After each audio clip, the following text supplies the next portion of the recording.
Hello friends, welcome to my channel back to the basics. दोस्तों ये video बहुत ही special है क्योंकि इस वीडियो में मैंने यूपीएससी प्रीलिम्स 2023 को किस तरह से मैंने नेविगेट किया, किस तरह से मैंने इस यूपीएससी के इतिहास की सबसे डिफ़िकल्ट प्रीलिम्स के पेपर को आसानी से तो मैं नहीं कहूँगा दोस्तों, लेकिन क्लियर कर लिया और ठीक ठाक मार्जिन से क्लियर कर लिया जैसा मेरी उम्मीद है। ठीक है, तो ये मैंने कैसे किया ये मैं इस वीडियो में बताने वाला हूँ। सबसे पहली वार्निंग मैं ये दे दूँ कि कमज़ोर दिल के लोग यहाँ से पीछे चले जाएं, क्योंकि ये वीडियो लगभग 2 घंटे का होने वाला है, क्योंकि ये पेपर भी लगभग 2 घंटे का था। और दोस्तों यहाँ पर बहुत ही सीरियस बातें डिस्कस होंगी। अगर आप उनमें से हैं जो सिर्फ कॉमन सेंस के भरोसे प्रीलिम्स को निकालना ही नहीं चाहते, 150 प्लस नंबर लाना चाहते हैं, तो दोस्तों ये वीडियो आपके लिए नहीं है। क्योंकि मैं हमेशा आपको बताता हूँ कि कोई भी शॉर्टकट नहीं है एग्ज़ाम को क्लियर करने का। हार्डवर्क आपको करना होगा, आपको खूब सारी पढ़ाई करनी होगी, अच्छे से फोकस्ड रिवीजन, एमसीक्यूज को सॉल्व करना, बार बार टेस्ट देना, टेस्ट को इवेलुएट करना है एंड उसकी गलतियों से सीखना, दोबारा रिवीजन करना। ठीक है, ये सारे प्रोसेस से आपको गुजरना ही होगा अगर आप यूपीएससी का एग्ज़ाम देना चाहते हैं तो दोस्तों मैं बता दूं, लास्ट ईयर पेपर हुआ था आपका 28 मई को हुआ था पेपर, और 23 मई को मेरा सेकेंड अटेम्प्ट का रिजल्ट आया था, फाइनल रिजल्ट, जिसमें मेरा सिलेक्शन नहीं हो पाया था। इस कारण से मेरी मनोदशा बहुत अच्छी नहीं थी। 23, 24 और 25 को जो मेरा पूरा समय था वो सिर्फ और सिर्फ रोने में बीता था, जो कि बहुत लाजमी है दोस्तों, क्योंकि मैं बहुत ही ज़्यादा एक्सट्रीम हार्डवर्क में बिलीव करता हूँ और मैंने इस अटेम्प्ट को अपना सब कुछ दे दिया था। ठीक है, काफ़ी सारी डिफ़िकल्टीज़ भी थी, कुछ हेल्थ रीजन्स भी थे, मेरा पैर भी टूट गया था इसी मेंस के दौरान में, बट फिर भी मैंने मेंस अच्छे से दिया था, मेंस क्लियर किया। मैंने इंटरव्यू का स्टेज फेस किया, इंटरव्यू में मुझे कुछ एवरेज टाइप के मार्क्स हैं और मेरा फाइनल सिलेक्शन नहीं हुआ, और इस कारण से मैं काफ़ी दुखी था उस टाइम। और दुख का कारण कुछ ये भी था कि काफ़ी सारे लोग फ़ोन कर करके मुझे काफ़ी ज़्यादा परेशान कर रहे थे। ठीक है, चलो वो समय बीत गया, लेकिन ये मैं कहना ये चाहता हूँ कि मेरी मानसिक मनोदशा 28 मई के आसपास बहुत अच्छी नहीं थी, पर फिर भी मैंने अपने पुराने हार्डवर्क के भरोसे, जो मैंने फर्स्ट अटेम्प्ट और सेकेंड अटेम्प्ट में मैंने जो हार्डवर्क किया था, उसके भरोसे इस पेपर को किसी तरीके से मैं निकाल पाया।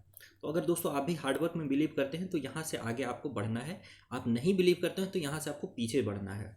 ठीक है, और अगर आप यहाँ से आगे बढ़ रहे हैं, चैनल पर नए हैं, तो सबसे पहले चैनल को सब्सक्राइब करके बेल आइकन प्रेस कर दीजिए, ताकि आपको जो भी रिलेवेंट कंटेंट है डायरेक्टली आपके तक पहुँच सकें। तो दोस्तों देर ना करते हुए हम लोग क्वेश्चन को स्टार्ट करेंगे। देखिए, इसमें मैं अपनी स्ट्रैटेजी बताते चलूँगा। सारे क्वेश्चंस हम लोग अटेम्प्ट नहीं करेंगे, क्वेश्चंस वही लगभग अटेम्प्ट करेंगे जो मैंने अटेम्प्ट किए हैं। ठीक है, और जो क्वेश्चंस मैंने स्किप कर दिए हैं मैं उसको पढ़ दूंगा, बट मैंने बता दूंगा कि मैं इसको स्किप कर दिया था। जैसे फर्स्ट क्वेश्चन है दोस्तों, इस क्वेश्चन को मैंने स्किप कर दिया था। देखिए क्यों स्किप किया था। Jhelum river passes through Wular lake. अब देखिए, मुझे ये पता है कि वुलार लेक भी जम्मू कश्मीर में है, झेलम रिवर भी चलो जम्मू कश्मीर में है, कुछ है। ठीक है, फिर दूसरा देखिए, Krishna river directly feeds Kolleru lake. अब इस स्टेटमेंट ये सही भी हो सकता है, गलत भी हो सकता है, एंड मुझे पता नहीं है। दूसरी बात ये है, meandering of Gandak river formed कन्वर लेक। अब मुझे ये पता है कि कन्वर लेक बिहार में है और गंडक रिवर भी बिहार में होकर के गुजरती है। तो अब इसको मैं सही भी मार सकता हूँ, गलत भी मार सकता हूँ, मुझे कुछ आइडिया नहीं है, तो इस क्वेश्चन को मैंने कर दिया स्किप। आइए दोस्तों सेकेंड क्वेश्चन में आते हैं। दूसरा है कामराजार पोर्ट। कामराजार पोर्ट जो है, इसके बारे में बोल रहा है कि ये first major port in India registered as a company. तो दोस्तों कामराजार पोर्ट के बारे में मुझे पता है कि ये फर्स्ट कॉर्पोरेटाइज्ड पोर्ट है इंडिया की। तो यस, ये स्टेटमेंट करेक्ट है। दूसरा देखिए, Mundra port is the largest privately owned port in India. मुझे ये पता है कि मुंद्रा पोर्ट दोस्तों अडानी जो कंपनी है उसके द्वारा ओन्ड एक पोर्ट है। ठीक है, और ये न्यूज में भी थी क्योंकि मुंद्रा पोर्ट पर बहुत बड़ी मात्रा में ड्रग्स बरामद किया गया था। ठीक है, तो काफ़ी सारी बातें हो रही थी कि अडानी जी मोदी जी से मिले हुए हैं एंड ऑल दैट। तो ये सब चीज़ों से मतलब नहीं है हमें, बट मतलब ये है कि इस कारण से ये न्यूज में था दोस्तों। ठीक है, तीसरा देखिए, Visakhapatnam port is the largest container port in India. ये गलत है, क्योंकि मुझे ये पता है कि विशाखापट्टनम पोर्ट नहीं, जवाहरलाल नेहरू पोर्ट ट्रस्ट जो है जेएनपीटी जो मुंबई में है, वो लार्जेस्ट आपका कंटेनर पोर्ट है इंडिया का। तो तीसरा स्टेटमेंट आपका गलत हो गया। तो यहाँ पर सिर्फ 2 पेयर करेक्ट। देखिए, ये पेयर वाला जब क्वेश्चन देखा ना मैंने पहले शुरू में ही, तो मतलब अचानक से मेरी रूह कांप गई दोस्तों, जो सच्चाई यही बात है। लेकिन फिर मैं पलट पलट के देखने लगा और काफ़ी सारे ऐसे पेयर वाले क्वेश्चंस थे। मैं समझ गया कि ये पेपर किसी के लिए भी आसान तो नहीं होने वाला है।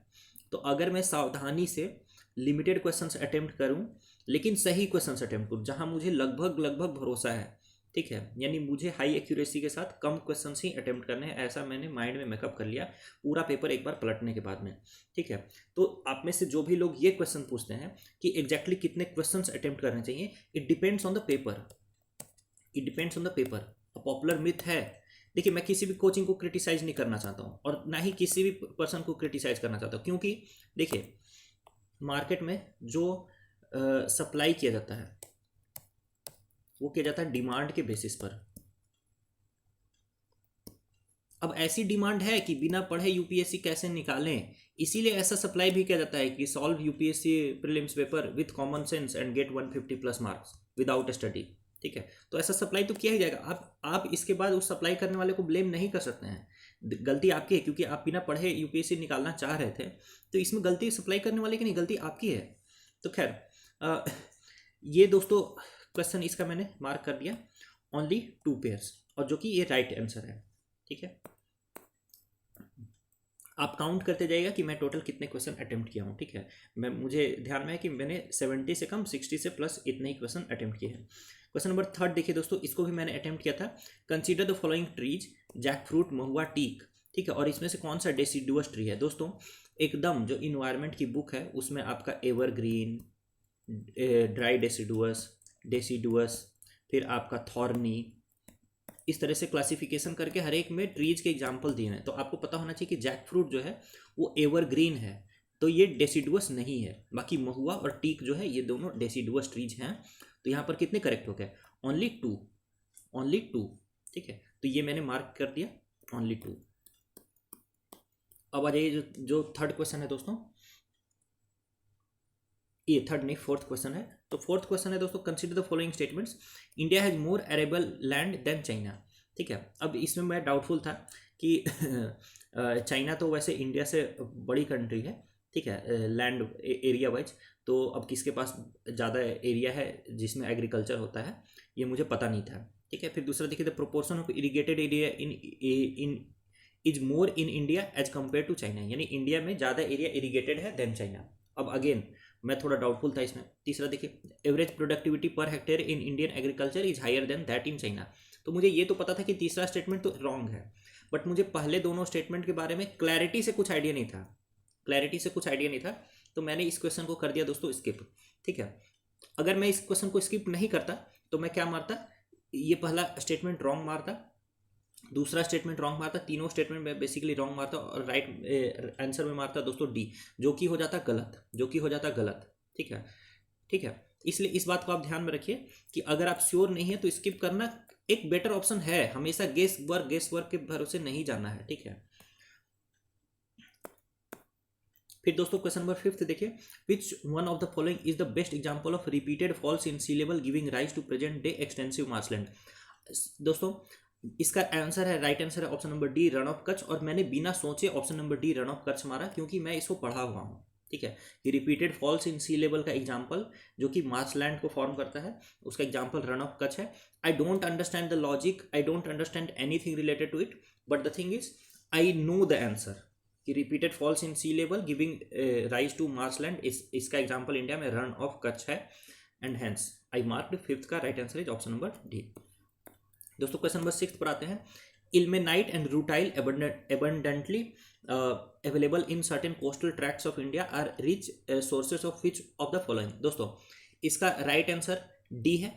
मैंने पेपर में भी डी मार्क किया, लेकिन मैंने OMR में नहीं मार्क किया, क्योंकि मैं कॉन्फिडेंट नहीं था। मुझे ये पता था कि जो कोस्टल ट्रैक्ट है वहाँ पर मुझे हैवी मेटल्स मिलेंगे, क्योंकि वहाँ पर क्या होता है, प्लेसर डिपॉजिट्स होते हैं, और प्लेसर डिपॉजिट्स में क्या मिलेंगे, हैवी मेटल्स मिलेंगे। अब लेकिन देखिए वहाँ पर मैं एग्जैक्टली ये भूलने लग गया कि ये कॉपर भी हैवी मेटल है कि आयरन भी हैवी मेटल है। मतलब मुझे लग तो रहा था कि यही है, कहीं ना कहीं रियलिटी की कॉपर भी हैवी मेटल है, आयरन भी हैवी मेटल है, टाइटेनियम भी हैवी मेटल है, और टाइटेनियम ही वहाँ पर पाया जाता है, ठीक है। बट यानी इल्मेनाइट और रूटाइल में, ठीक है, बट मैंने मार्क नहीं किया कहीं ना कहीं लैक ऑफ कॉन्फिडेंस के कारण, ठीक है। क्वेश्चन नंबर 7 देखिए दोस्तों, about 3/4 of world's cobalt, a metal required for the manufacture of batteries for electric motor vehicles, is produced by। दोस्तों ये वर्ल्ड ज्योग्राफी का क्वेश्चन है, वर्ल्ड इकोनॉमिक ज्योग्राफी का, and the right answer is option number C, and I mark it confidently because I know the answer. ठीक है, जो आपका cobalt है, कोबाल्ट का एकदम सबसे ज़्यादा बड़ा रिजर्व आपका पाया जाता है डेमोक्रेटिक रिपब्लिक ऑफ कॉन्गो में। जैसे आपको ये सब पता रहना, जैसे लिथियम का रिजर्व कहाँ कहाँ पाया जाता है, यूरेनियम का कहाँ पर पाया जाता है, कोल का सबसे ज़्यादा बड़ा रिजर्व कहाँ पर पाया जाता है, आयरन ओर का कहाँ पर पाया जाता है, ये सारी चीज़ें आपको एकदम कंठस्थ होनी चाहिए। वर्ल्ड ज्योग्राफी के बारे में बहुत लिमिटेड चीज़ें आपको पढ़नी है, लगभग 20 फैक्ट्स, ठीक है, और आपका काम हो जाएगा।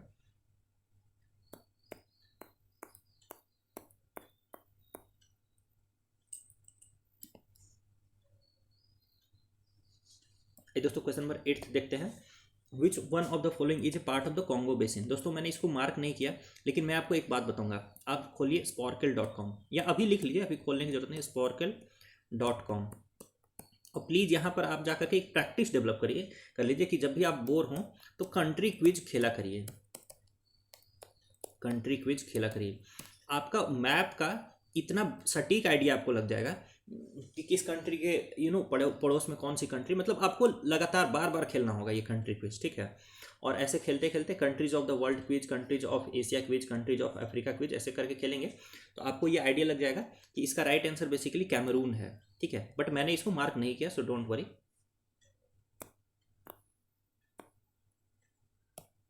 क्वेश्चन नंबर 9 देखते हैं दोस्तों। Consider the following statements. तो इन स्टेटमेंट्स को देखिए आप। Amarkantak hills are at the confluence of Vindhya and Sahyadri ranges. तो ये स्टेटमेंट गलत है, क्योंकि आपको पता है इस तरह से साउथ इंडिया का लगभग आपका मैप है। तो यहाँ पर है आपका विंध्यन रेंज, और इधर से शुरू होता है आपका सह्याद्री रेंज, ठीक है। ये आपका वेस्टर्न घाट को ही सह्याद्री रेंज बोलते हैं, और अमरकंटक इधर है, तो ये कन्फ्लुएंस पर नहीं है, ये इधर है आपका अमरकंटक। अमरकंटक से ही आपकी नर्मदा वगैरह निकलती है। तो पहला स्टेटमेंट तो रॉन्ग है। दूसरा देखिए, Biligirirangan hills constitute the eastern most part of Satpura range. दोस्तों सतपुड़ा रेंज जो है, देखिए जैसे विंध्या है उसी के नीचे है सतपुड़ा, ठीक है। अब सतपुड़ा रेंज जो है ये आपका ईस्टर्न मोस्ट पार्ट इसका हो जाएगा एमपी या छत्तीसगढ़ में। और बिल्ली रंगन हिल्स जो है ये आपको, मुझे इतना पता था कि बिल्ली रंगन स्वामी टेम्पल, बीआरटी टेम्पल जो है वो कर्नाटका में, यानी इधर कहीं, ठीक है, इधर कहीं है। तो ये ईस्टर्न मोस्ट पार्ट तो इसका इधर हो गया सतपुड़ा रेंज का, और बिल्ली रंगन हिल्स इधर हो गया, ठीक है। तो ये दोनों एक जगह नहीं है, तो दूसरा भी आपका हो गया गलत। तीसरा देखिए, Seshachalam hills constitute the southern most part of western Ghats. मुझे ये पता है कि शेषाचलम हिल्स बेसिकली वेस्टर्न घाट का पार्ट ही नहीं है, ये ईस्टर्न घाट का पार्ट है, ठीक है। तो 3 भी गलत है। तो इसका राइट आंसर क्या हो जाएगा दोस्तों, नन ऑफ द एबव, यानी एक भी स्टेटमेंट करेक्ट नहीं है। अब ऐसा आंसर मार्क करने के लिए you need lots of confidence, यानी जो आप पढ़े हैं आपके नॉलेज में आपको खूब सारा बिलीव होना ही चाहिए, and that believe will come from multiple powerful revision. Revision भी ऐसा नहीं, स्टैटिक रिवीजन के साथ साथ जब तक आप एमसीक्यूज को इंटीग्रेट नहीं करेंगे, till then you will not have that confidence. आइए दोस्तों क्वेश्चन नंबर 10 देखते हैं। तो with reference to India's project on connectivity consider the following statements. तो इंडियाज प्रोजेक्ट ऑन कनेक्टिविटी के रिस्पेक्ट में east west corridor under golden quadrilateral project connects Dibrugarh and Surat. तो ये मुझे पता है कि ये डिब्रूगढ़ और सूरत को नहीं, ये सिलचर और पोरबंदर को कनेक्ट करता है, सिलचर और पोरबंदर को कनेक्ट करता है। तो पहला तो गलत है। दूसरा देखिए, trilateral highway connects Moreh in Manipur and Chiang Mai in Thailand via Myanmar. अब I don't know about this statement, I don't know, ठीक है। तीसरा देखिए, Bangladesh China India Myanmar economic corridor connects Varanasi in Uttar Pradesh with Kunming in China. Even still I don't know. तो I can not mark. अब ऐसा नहीं कि मुझे एक पता है और मैं गेस कर दूँ 2 ओनली या 3 ओनली, ठीक है, और फिर मैं बोलूँ कि मेरा किस्मत खराब है। This is a wrong attitude. Basically I don't no the answer. If I am marking, अगर वो लकली सही हो जाए तो वो मैं मान लो कि किस्मत सही है, but the reality is I did not know the answer, and मेरे पास कोई वैलिड रीजन भी नहीं इसके आगे बियॉन्ड गेस करने का। तो I have to skip this question. दोस्तों क्वेश्चन 11 देखते हैं। Consider the following statements. India despite having uranium deposits depends on coal for most of its electricity production. बिल्कुल सही बात है। इंडिया में लगभग अब तो घटते जा रहा है, लेकिन 59% के आसपास जो है वो कोल से, 59 नहीं अब तो 51% हो गया है। तो ये मैंने आसानी से मार्क कर दिया कि ये स्टेटमेंट करेक्ट है। दूसरा देखिए, uranium enriched to the extent of at least 60% is required for the production of electricity. ये बिल्कुल ही गलत स्टेटमेंट है। सिर्फ 2 से 3% एनरिच्ड यूरेनियम को यूज किया जा सकता है for purpose of electricity generation. 60% enrichment तो बहुत है दोस्तों, और ये मुझे क्यों पता था 60% एनरिचमेंट बहुत ज़्यादा होता है। ठीक है, इसको यूज किया जाता है सिर्फ वेपन्स के लिए, एनर्जी के लिए 2 से 3% एनरिचमेंट काफ़ी होता है। 60% एनरिचमेंट का मतलब सीधे आप उसे एटॉमिक बम बना सकते हैं। और ये क्यों पता था? क्योंकि यूएस जो है वो आपका न्यूक्लियर डील से पीछे हट गया था और ईरान पर खूब सारे सैंक्शंस लगाया जा रहा था। तो ये जो joint comprehensive plan of action है ना, जिसको कि न्यूक्लियर डील बोला जाता था, that was between Iran and some western countries. ठीक है, तो उससे यूएस पीछे हट गया था। तो ईरान ने क्या करना शुरू कर दिया था कि अपने यूरेनियम को एनरिच करना शुरू कर दिया था। जैसे 50% एनरिच किया, 60% एनरिच किया, and hence it was coming in news again and again. तो 60% एनरिच का मतलब इतना तो पता है कि बहुत ज़्यादा है, तभी तभी तो उस पर खूब सारे सैंक्शंस लगाए जा रहे थे। ठीक है, तो तो ये है नॉलेज दोस्तों, this is not a guess. ठीक है, तो second statement is incorrect, first is correct. 11th का राइट आंसर क्या हो जाएगा? Option number C. ठीक है, 1 इज करेक्ट, 2 इज इनकरेक्ट।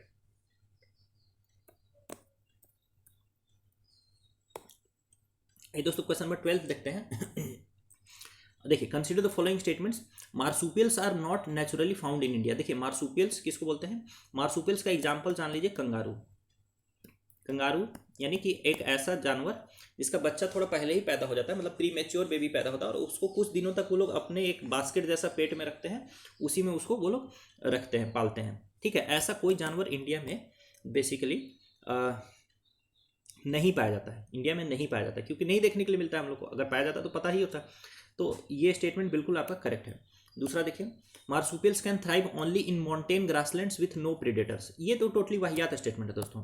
ठीक है, क्योंकि कोई भी एक प्रजाति है वो सिर्फ एक सिंगुलर आपका इकोसिस्टम में रह सके, ये गलत है। दूसरी बात, विथ नो प्रेडेटर्स, तो ये स्टेटमेंट कई तरीके से गलत है। और देखिए, ये जो स्टेटमेंट 1 एंड स्टेटमेंट 2 वाले जो क्वेश्चंस हैं, ये इसमें एलिमिनेशन काम करेंगे, इसमें आपके एलिमिनेशन टेक्निक्स काम करेंगे।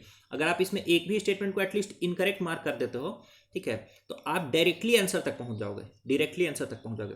तो स्टेटमेंट 2 यहाँ पर टोटली इनकरेक्ट है। ठीक है, क्योंकि ऐसा कोई भी जीव नहीं है जो बहुत इतना मतलब नैरो डाउन किया कि सिर्फ माउंटेन, सिर्फ पहाड़ी के ग्रासलैंड्स में ही वो रह सकते हैं। ठीक है, वो प्लेन के ग्रासलैंड्स में क्यों नहीं रह सकते हैं? ठीक है, और प्रीडेटर्स के बिना ही वो सर्वाइव कर पाएंगे। See that is also incorrect. तो 12th का right answer is option number C. Statement 1 is correct but statement 2 is incorrect. ठीक है, जो मेरे माइंड में आया दोस्तों, मैं एग्जैक्टली आपको वही बता रहा हूँ, and most of those things are actually correct, that is why I could make it into the list. आइए दोस्तों, क्वेश्चन 13 देखते हैं। Invasive species specialist group that develops global invasive species database belongs to which one of the following organisation.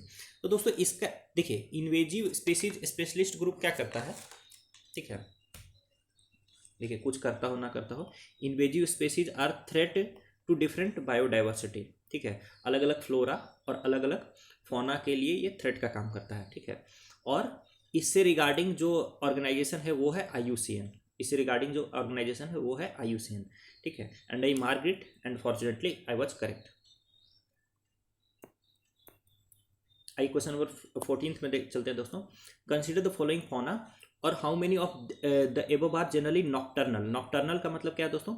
जो कि रात में active होते हैं। ठीक है, जैसे आप में से बहुत सारे लोग होंगे नॉक्टर्नल।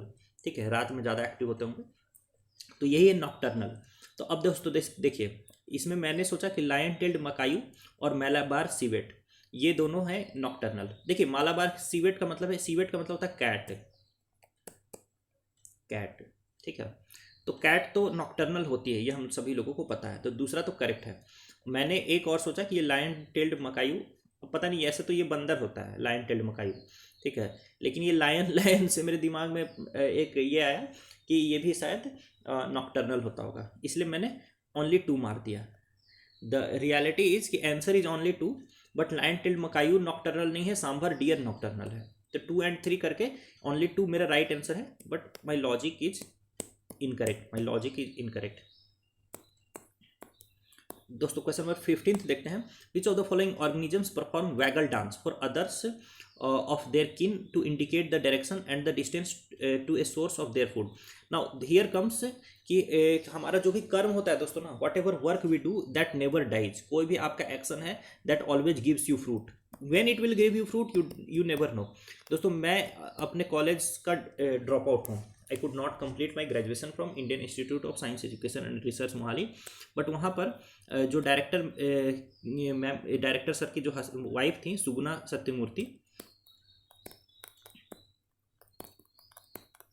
तो she had a very beautiful garden, और वहाँ पर वो जो है दोस्तों ये हनी बीज के ऊपर सी यूज टू स्टडी, ठीक है। और मतलब मैं उनकी हेल्प किया करता था फॉर नो रीजन, मतलब मुझे मज़ा आता था उनके वो गार्डन को मैनेज करने में एंड ऑल दैट, ठीक है।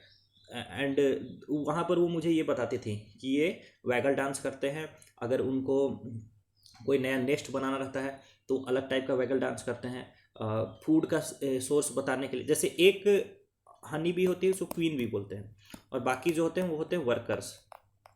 तो वर्कर्स जाते हैं अलग अलग जगह, ठीक है। जैसे 10 वर्कर्स अलग अलग जगह जा करके देख करके आए कि कहाँ कहाँ पर फूड है, तो इस मान लो ए को मिल गया, ठीक है, कि यहाँ पर फूड है, तो ए आकर के यहाँ पर पूरे ग्रुप के सामने वैगल डांस करने लगेगा, ठीक है।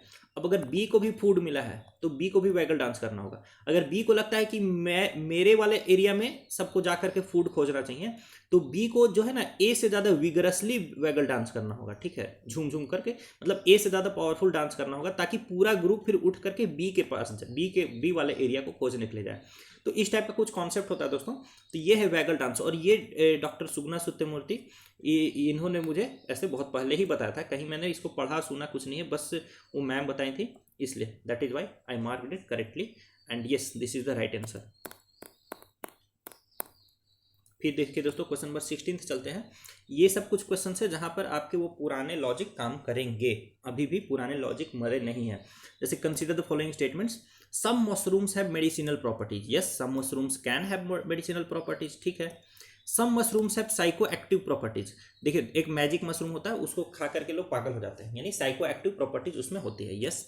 सम मशरूम हैव इंसेक्टिसाइडल प्रॉपर्टीज, यानी कुछ मशरूम्स जो है इंसेक्ट्स को मारने का काम में आ सकते हैं, बिल्कुल आ सकते हैं, ठीक है।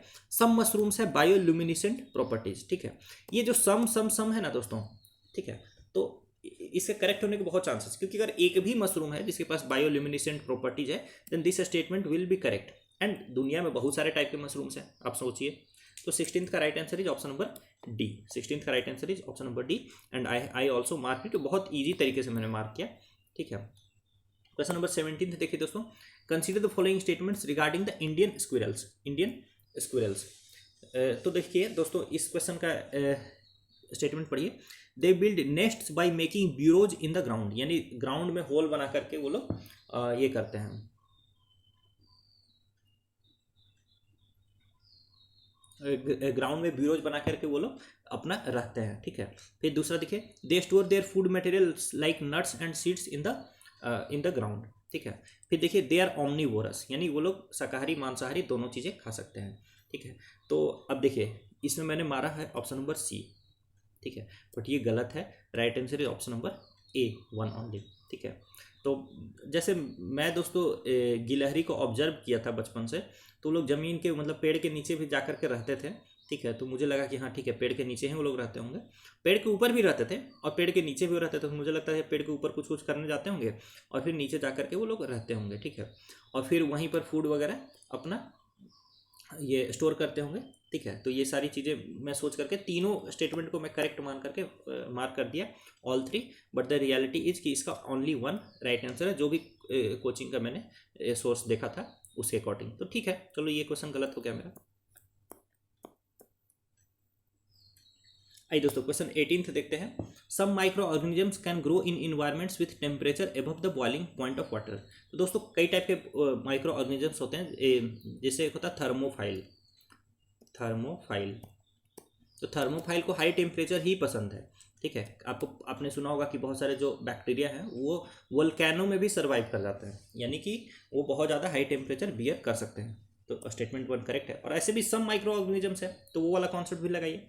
दूसरा देखिए, some microorganisms can grow in environments with temperature below the freezing point of water.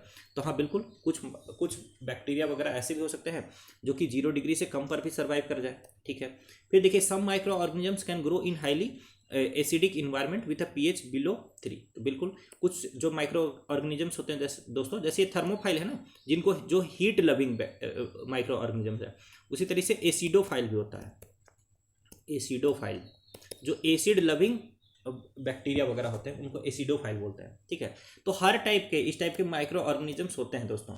ठीक है, तो यस, इसमें क्या हो जाएगा, ऑप्शन नंबर सी मैंने मार्क भी किया और सी ही करेक्ट भी है। क्वेश्चन नंबर 19 देखिए दोस्तों, again a very easy question. जैसे which one of the following makes a tool with a stick to scrape insects from a hole in a tree or a log और would.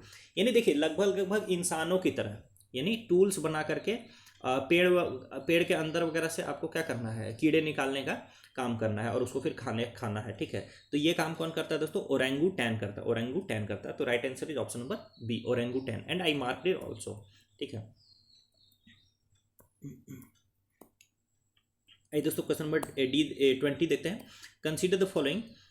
तो जैसे aerosols है, foam agents है, fire retardants and lubricants है। In the making of how many of the above are hydrofluorocarbons used. Now for no reason, मतलब for no reason तो क्या ही कहूँ, वही होता है ना जनरलाइजेशन के कारण कि हाँ भाई ये सब तो लगभग सभी में तो यूज हो ही जाएगा। ठीक है, क्या दिक्कत है। और साइंस एंड टेक का तो ऑल टू ऑल आंसर होता है। ये सब टाइप के मिथ में दोस्तों मैं भी पढ़ा हूँ, ऐसा नहीं है, कुछ 2-4% इन मिथ से मैं भी प्रभावित रहा हूँ। ठीक है, तो मैंने तो मार दिया option number D all four, but ये स्टेटमेंट ये आंसर है गलत। इसका right answer is option number C. ठीक है, बाकी आप मिला लीजिएगा कि कौन सा है कौन सा नहीं है, बट मैंने ऑल फोर मारा। ठीक है, विच इज रॉन्ग।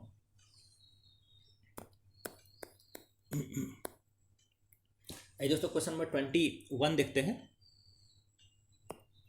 देखिए, कंसीडर द फॉलोइंग स्टेटमेंट्स।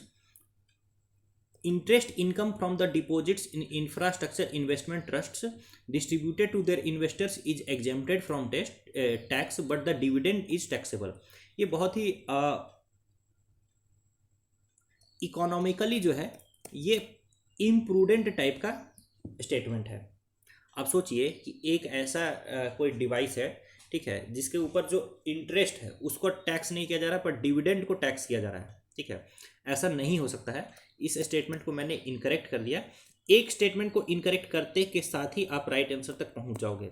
ये जो स्टेटमेंट वाले क्वेश्चंस हैं, इसकी खूबसूरती ही यही है कि अगर आपने एक स्टेटमेंट को ही इनकरेक्ट किया तो इसका राइट आंसर क्या हो जाएगा, ऑप्शन नंबर डी। बाकी आप मैंने दूसरा भी पढ़ लिया, बट फॉर नो रीजन मुझे कुछ पता नहीं है। वैसे देखिए, InvITs are recognised as borrowers under the securitise, ये सरफाइसी एक्ट के तहत इनवाइटीज को बोरोवर्स की तरह ट्रीट किया जाता है। ठीक है, ये तो अब देखिए इसका करेक्ट होना लाजमी है, क्योंकि एक साथ दोनों स्टेटमेंट यहाँ इनकरेक्ट हो ही नहीं सकते इस टाइप के क्वेश्चन में। तो ये हो गया आपका लॉजिक जो कि आपके नॉलेज से आया है। ठीक है, it is knowledge based logic, कोई रटा हुआ लॉजिक नहीं है। और रटा लॉजिक दोस्तों अब काम भी नहीं करेगा। UPSC is more smart than all of us. आइए क्वेश्चन नंबर 22 देखते हैं। Consider the following statements. In the post pandemic recent past many central banks world wide had carried out interest rate hikes. तो आपको पता है कि post pandemic पहले तो इन लोगों ने क्या किया, रेट को घटाया। जब डिमांड पूरा एकदम खत्म हो गया था मार्केट में, तो रेट को घटाया। जब इन्फ्लेशन बहुत ज़्यादा बढ़ने लगा तो फिर ये लोग रेट को क्या करना शुरू कर दिए, बढ़ाना शुरू कर दिए। जिसमें से कि एक फेडेक्स है जो यूएस का ये है आपका सेंट्रल बैंक है, तो ये सारे लोग रेट हाइक्स करना शुरू कर दिए। तो पहला स्टेटमेंट बिल्कुल करेक्ट है। दूसरा देखिए, central banks generally assume that they have the ability to counteract the rising consumer prices via monetary policy means. Yes, central banks जो हैं ये बिलीव करते हैं कि जब भी मार्केट में इन्फ्लेशन होगा तो लोग मॉनेटरी पॉलिसी को यूज करके कहीं ना कहीं इन्फ्लेशन को कंट्रोल कर सकते हैं। आखिर ये बिलीव है, तभी तो वो लोग रेट को बढ़ाए थे। तो यस, ये भी बिल्कुल सही है। तो 2 करेक्ट है, 1 करेक्ट है, और 2 ही 1 का एक्सप्लेनेशन भी है यहाँ पर। तो ये परफेक्ट आंसर हो गया आपका 22 का ऑप्शन नंबर ए। 22 का option number A is the correct answer and perfectly right answer.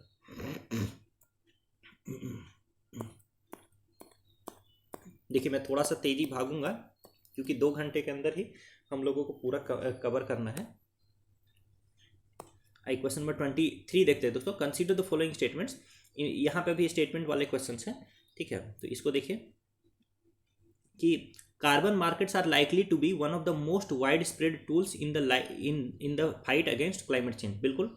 देखिए जो क्योटो प्रोटोकॉल है, पेरिस जो डील है, फिर ग्लासगो में भी, ठीक है, ये कार्बन मार्केट्स की बात की जा रही है लगातार, क्योंकि इसके पास खूब पोटेंशियल है क्लाइमेट चेंज से फाइट करने का। तो ये पहला स्टेटमेंट तो करेक्ट है। दूसरा देखिए, carbon markets transfer resource from the private sector to the state. ऐसा कोई यूनि डायरेक्शनल ट्रांसफर नहीं है दोस्तों। स्टेट से भी प्राइवेट सेक्टर के पास जा सकता है, स्टेट से स्टेट के पास भी जा सकता है, प्राइवेट सेक्टर से प्राइवेट सेक्टर के पास भी जा सकता है, ठीक है। तो दूसरा स्टेटमेंट आपका यहाँ पर क्या है, इनकरेक्ट है, ठीक है।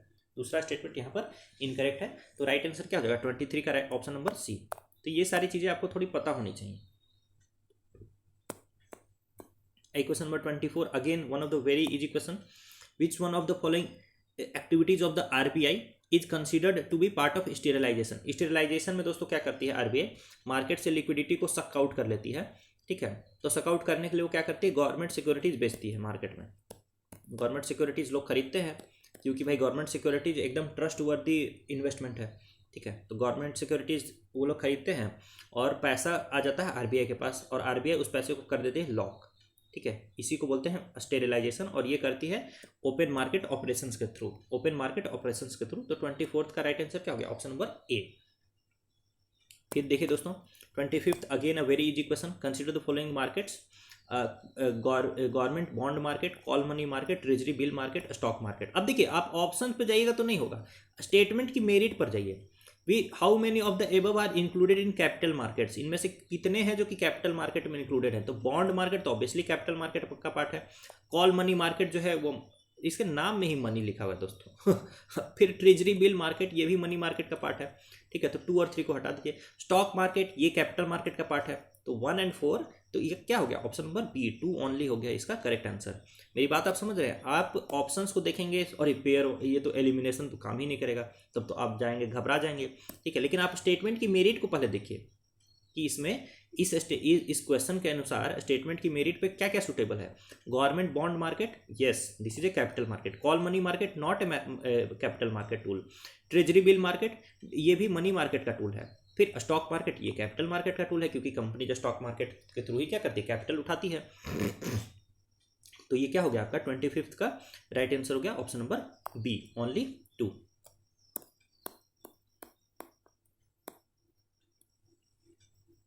अब आइए दोस्तों क्वेश्चन नंबर 26। देखिए ये क्वेश्चन के बारे में मुझे कुछ पता नहीं है, मैंने इसका आंसर भी मार्क किया लेकिन वो गलत है।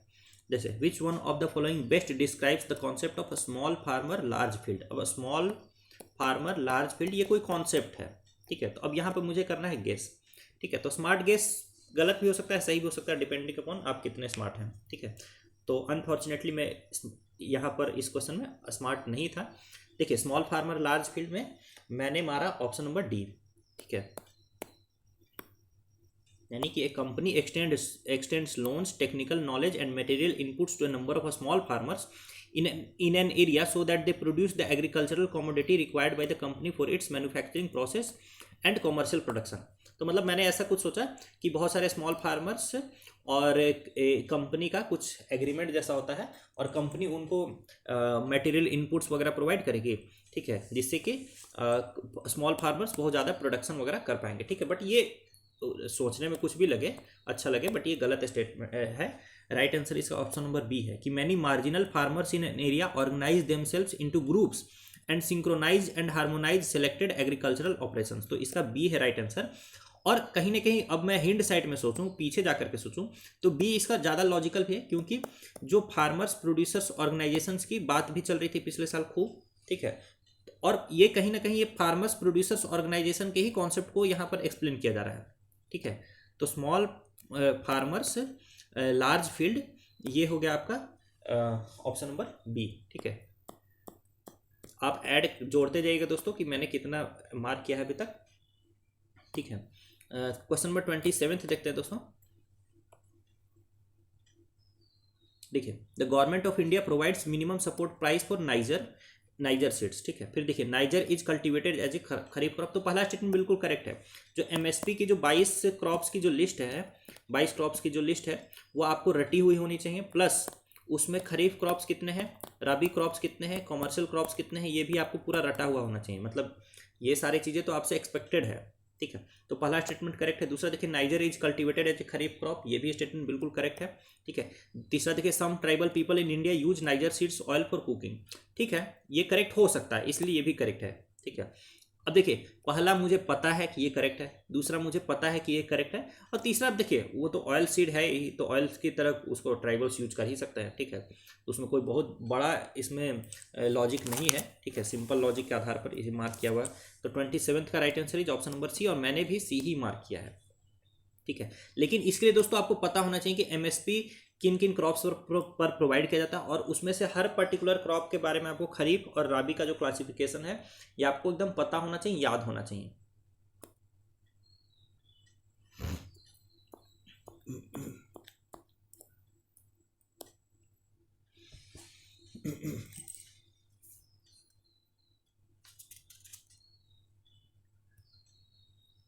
आइए दोस्तों क्वेश्चन नंबर 28 देखते हैं।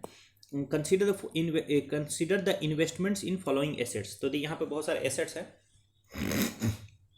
दोस्तों, माफ करिएगा काफ़ी सारी रिकॉर्डिंग के कारण क्या होता है, गला बहुत ज़्यादा खराब हो जाता है, ठीक है। Consider the investments in the following assets, तो इस एसेट्स में आपको इन्वेस्टमेंट देखना है, जैसे है brand recognition, inventory, intellectual property और मेलिंग लिस्ट ऑफ क्लाइंट्स। और how many of the above are considered intangible investments, आपको बताना है कि इनमें से कितने हैं जो कि इनटेंजिबल इन्वेस्टमेंट के रूप में कंसीडर किए जाते हैं। तो देखिए दो ही टाइप के इन्वेस्टमेंट है, टेंजिबल और इनटेंजिबल। टेंजिबल का मतलब वो चीज़ें जो बेसिकली आपको गुड्स वगैरह प्रोवाइड करे, जिसको कि छुआ जा सकता है, ठीक है।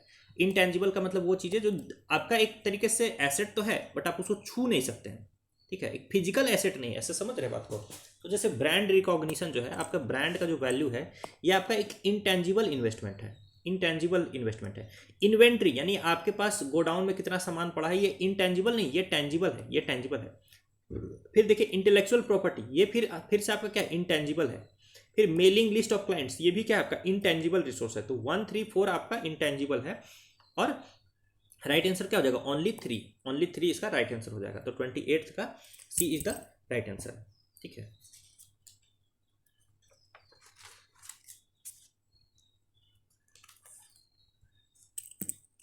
इसी के साथ क्वेश्चन नंबर 29 पर आते हैं।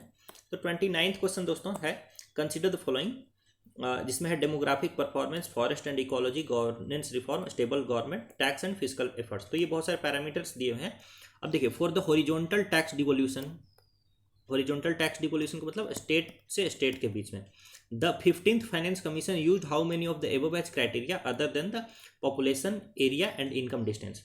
देखिए अब मैं श्योर किसके बारे में था, demographic performance, forest and ecology, tax and physical reform. अब स्टेबल गवर्नमेंट मुझे पता था कि ये नहीं है एक क्राइटेरिया, लेकिन ये जो गवर्नेंस रिफॉर्म है, अब ये क्राइटेरिया है कि नहीं है ये मुझे नहीं पता थी, ठीक है। लिटरली मैं अपना माइंडसेट बता रहा हूँ, क्योंकि मैं पेपर में सारा कुछ टिक करके रखा हुआ होता, ठीक है। और दोस्तों मैं इस क्वेश्चन को नहीं मार्क किया, और गवर्नेंस रिफॉर्म बेसिकली इसका क्राइटेरिया नहीं है, ठीक है। तो इसका राइट आंसर 1, 2 एंड 5 ऐसे हो जाता है, यानी कि ऑप्शन नंबर बी हो जाता है, ठीक है। But the reality is I did not mark this answer, ठीक है, because I was not sure. तो दोस्तों इसीलिए आपको भी श्योर होना पड़ेगा, ठीक है। अब ये सारी चीज़ें 15th finance commission was basically in news, तो ये मेरी गलती थी, मुझे ये सारा एकदम रटा हुआ होना चाहिए, ठीक है, कि कितने पैरामीटर्स हैं आपके इससे रिलेटेड 15th फाइनेंस कमीशन के में टैक्स डिवोल्यूशन के लिए कितने पैरामीटर्स हैं और वो कौन कौन से हैं, ये मुझे पता ही होना चाहिए था, बट मुझे नहीं पता था, तो चलो मैं मार्क नहीं कर पाया। क्वेश्चन नंबर 30 देखिए दोस्तों, consider the following infrastructure sector. तो इन इंफ्रास्ट्रक्चर सेक्टर्स को आप देखिए, affordable housing, mass rapid transport, health care, renewable energy. देखिए on how many of the above does UNOPS sustainable investments in infrastructure and innovation S3I initiative focus on for its investments. दोस्तों maybe you will laugh, ठीक है, but I used some तिगड़म here, ठीक है। तिगड़म was S3I, मुझे लगा यहाँ पर 3I लिखा हुआ है, ये कुछ इंडिकेट कर रहा है, एंड इट इज़ इंडिकेटिंग कि 3 सेक्टर्स में इन्वेस्टमेंट की बात होती है, ठीक है, और इसलिए मैंने ओनली 3 मार दिया and fortunately I was right also. S3I was indicating कि 3 सेक्टर्स में ये जो भी प्रोग्राम है ना, UNOPS sustainable investment in infrastructure and innovation, ये तीन सेक्टर्स में फोकस करता है, ठीक है, और वो है, तो इसलिए मैंने ओनली 3 मार दिया, ठीक है। मैं गलत भी हो सकता था बट फॉर्चुनेटली मैं सही था, तो 30 का C is the right answer.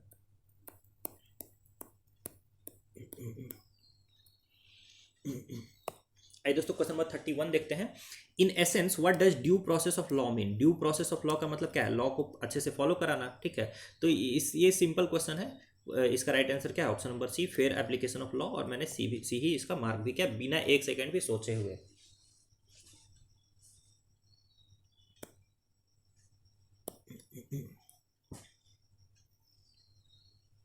आइए दोस्तों क्वेश्चन नंबर 32 देखते हैं। तो 32 देखिए मेरा गलत हुआ है दोस्तों। 32 क्वेश्चन है, consider the following statements. In India prisons are managed by state governments with their own rules and regulations for the day to day operations of prisons. तो ये कहीं ना कहीं मुझे पता है कि ये स्टेटमेंट तो करेक्ट है कि इंडिया में जो प्रिजन्स हैं वो स्टेट गवर्नमेंट्स के द्वारा मैनेज किए जाते हैं। अब दूसरा स्टेटमेंट ये मेरे से हो गया गलत। दूसरा स्टेटमेंट है, in India prisons are governed by the prisons act 1894 which expressly kept the subject of prisons in the control of provincial governments, ठीक है। तो देखिए मैं पहला स्टेटमेंट करेक्ट मारा, और दूसरा स्टेटमेंट मैं सोचा कि ये इसका रीजन तो नहीं हो सकता है, ठीक है। क्यों ये इसका रीजन नहीं हो सकता है? क्योंकि प्रिजन्स के ऊपर स्टेट गवर्नमेंट ही रूल बनाती है, कुछ भी करती है। इसका रीजन ये ना होगा कि ये जो आपका शेड्यूल 7 है, शेड्यूल 7 में प्रिजन जो है वो स्टेट वाले लिस्ट में होगा, ठीक है, और स्टेट वाले लिस्ट में है भी, ठीक है। तो मैं सोचा कि ये इसका रीजन तो नहीं है, ये इसका रीजन तो नहीं है, इसलिए मैं इसका राइट आंसर मार दिया दोस्तों। मतलब मैंने इसका आंसर मार दिया B, कि ये स्टेटमेंट हो सके करेक्ट हो बट ये इसका रीजन नहीं है, ये इसका रीजन नहीं है, ठीक है। बट द रियलिटी इज कि यही इसका रीजन है। मतलब जो कम से कम जो आंसर की प्रोवाइड की गई है तो उसमें आंसर A है, यानी B गलत है, ठीक है। तो ये एडिशनल फैक्ट है कि शेड्यूल 7 में भी प्रिजन जो है स्टेट का पार्ट है, बट रियलिटी यह है कि प्रिजन्स के ऊपर state government he rules and सब कुछ बना सकती है। वो पावर शुरुआती रूप में यहीं से डिराइव होती है, और इसीलिए इसका A राइट आंसर है, बट मैंने इसका B मार्क किया। मेरा लॉजिक मैंने आपको बता दिया। अब आइए दोस्तों क्वेश्चन 33 देखते हैं। क्वेश्चन 33 क्या है? Which one of the following statements best reflects the chief purpose of the constitution of a country? दोस्तों कॉन्स्टिट्यूशन का चीफ पर्पस होता है, इसलिए मुझे ऑप्शन देखने की भी जरूरत नहीं है, ठीक है। कॉन्स्टिट्यूशन का चीफ पर्पस होता है जो भी गवर्नमेंट है या किंग है या मोनार्क है उसके पावर को लिमिट करना। तो limit the power of the rulers, limit the power of the rulers, क्योंकि आपको पता है फ्रेंच रिवॉल्यूशन हो या फिर ब्रिटेन को एब्सोल्यूट मोनार्की से जब कॉन्स्टिट्यूशनल मोनार्की बनाया गया है, ठीक है। तो इन सब का रीजन क्या है? जो रूलर है उसके पावर को लिमिट करना, यही इसका पावर है और यही इसका पर्पस है। तो 33 का right answer option number C है। It is a very easy question.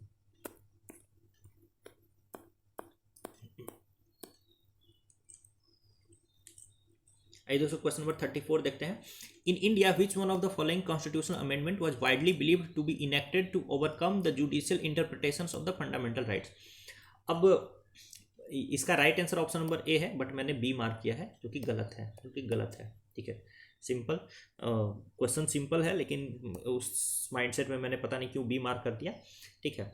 But B wrong है। राइट आंसर इसका ऑप्शन नंबर A है दोस्तों। फर्स्ट अमेंडमेंट ही जो है वो फंडामेंटल राइट्स से रिलेटेड बहुत सारे जुडिशियल इंटरप्रिटेशंस होने लगे थे, ठीक है। जैसे ही कॉन्स्टिट्यूशन आया वैसे ही जो राइट टू प्रॉपर्टी है उसके कारण गवर्नमेंट के बहुत सारे जो प्रोजेक्ट्स हैं वो स्टॉल होने लग गए, ठीक है। वो प्रोजेक्ट को आगे ही नहीं बढ़ा पाता था, क्योंकि जैसे किसी का जमीन लेने जाए गवर्नमेंट तो वो राइट टू प्रॉपर्टी लगाते सुप्रीम कोर्ट, ठीक है। तो उसी के कारण से फिर फर्स्ट अमेंडमेंट लाया गया था दोस्तों, ठीक है। लेकिन मैंने B मार्क किया तो वो गलत हुआ। क्वेश्चन 35 देखिए। कंसीडर द फॉलोइंग ऑर्गेनाइजेशंस और या बॉडीज इन इंडिया। जैसे है इसमें NCBC है, नेशनल ह्यूमन राइट्स कमीशन है, नेशनल लॉ कमीशन है, national consumer dispute redressal commission है। How many of the above are constitutional bodies? अब आप बताइए, इसके लिए आपको एलिमिनेशन टेक्निक की जरूरत है। इसका A सिर्फ यही है, इसका एक जो है कि NCBC जो है सिर्फ वही एक कॉन्स्टिट्यूशनल बॉडी है। जो नेशनल ह्यूमन राइट्स कमीशन है वो protection of human rights act से आता है, यानी कि ये हो गया statutory body. National law commission है, ये तो गवर्नमेंट नोटिफाई करती है, जो लॉ मिनिस्ट्री होती है वो नोटिफाई करती है तो उसको बनाती है, ठीक है। तो ये क्या हो गया, ये भी आपका कॉन्स्टिट्यूशनल बॉडी नहीं है, तीसरा भी नहीं है। चौथा देखिए national consumer disputes redressal commission, ये क्या है, protection of consumer protection act से ये आएगा, ठीक है।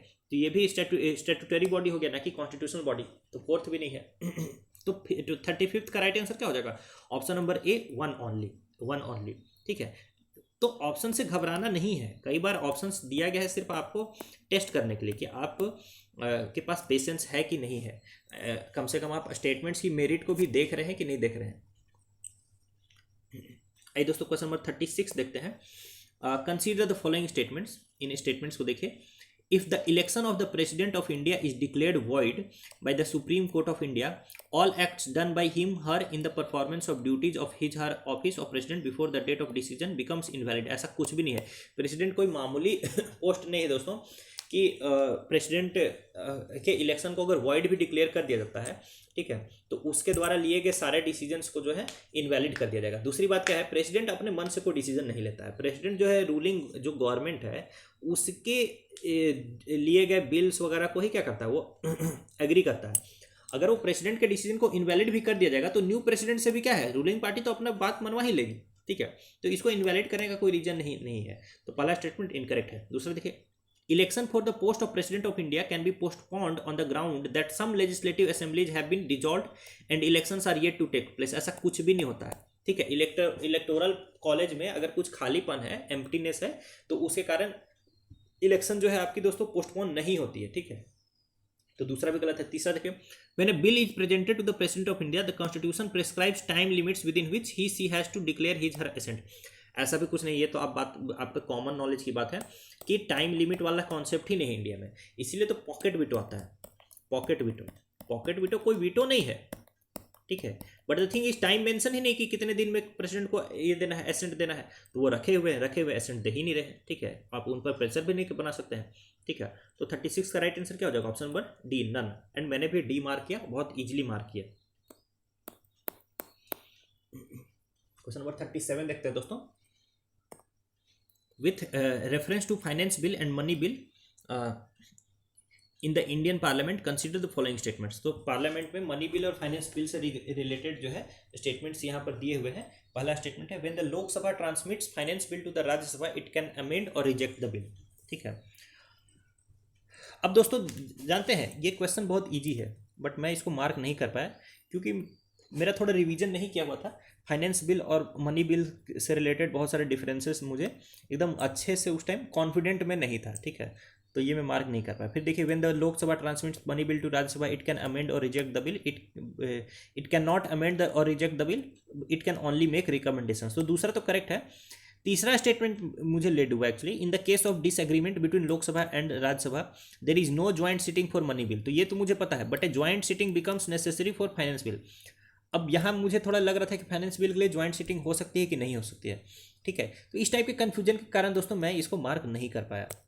इसीलिए देखिए, जो छोटे छोटे नुआंसेस हैं बिल से रिलेटेड, ये सब आपको पता होना चाहिए, ये बहुत ईजिली आप मार्क कर सकते थे। द रियलिटी इज मैं मार्क नहीं कर पाया, that is another thing. But अगर आप ये जो कॉन्स्टिट्यूशनल प्रोविजंस हैं, ठीक है, regarding passage of a bill, उससे आप अच्छे से अवेयर हैं, तो this question will be a cake walk for you. Question 38 देखते हैं दोस्तों। देखिए, consider the following statements. Once the central government notifies an area as a community reserve, एक बार सेंट्रल गवर्नमेंट किसी एरिया को कम्युनिटी रिजर्व के तौर पर डिक्लेयर कर देती है तो the chief wild life warden of the state becomes the governing authority of such forest, okay. फिर देखिए, hunting is not allowed in such area, people of such area are allowed to collect non timber forest produce, people of such areas are allowed traditional agricultural practices. The reality is कुछ भी नहीं पता है मुझे, तो मैं इसको mark नहीं कर पाया, ठीक है। मैंने कर दिया इसको स्किप करने से घबराना नहीं दोस्तों, जितने क्वेश्चन चाहूँ उतने स्किप कर दो। आज क्वेश्चन 39 देखिए दोस्तों। With reference to scheduled areas in India consider the following statements, ठीक है। तो यहाँ देखिए, within a state the notification of an area as a scheduled area takes place through an order of the president. ये बिल्कुल correct है, ये बिल्कुल ही करेक्ट स्टेटमेंट है। जो शेड्यूल्ड एरिया है वो डिक्लेयर किया जाता है प्रेसिडेंशियल ऑर्डर के थ्रू। तो पहला बिल्कुल करेक्ट है। दूसरा देखिए, the largest administrative unit forming the scheduled area is the district and lowest is the cluster of villages in the block. ये भी बिल्कुल करेक्ट स्टेटमेंट है, ये भी बिल्कुल करेक्ट स्टेटमेंट है। और ये आपको लक्ष्मीकांत आप पढ़िए, ये सब आपको आसानी से पता चल जाएगा। शेड्यूल 5 शेड्यूल 6 के बारे में वहाँ बहुत अच्छे से डिटेल में एक्सप्लेन किया गया है दोस्तों।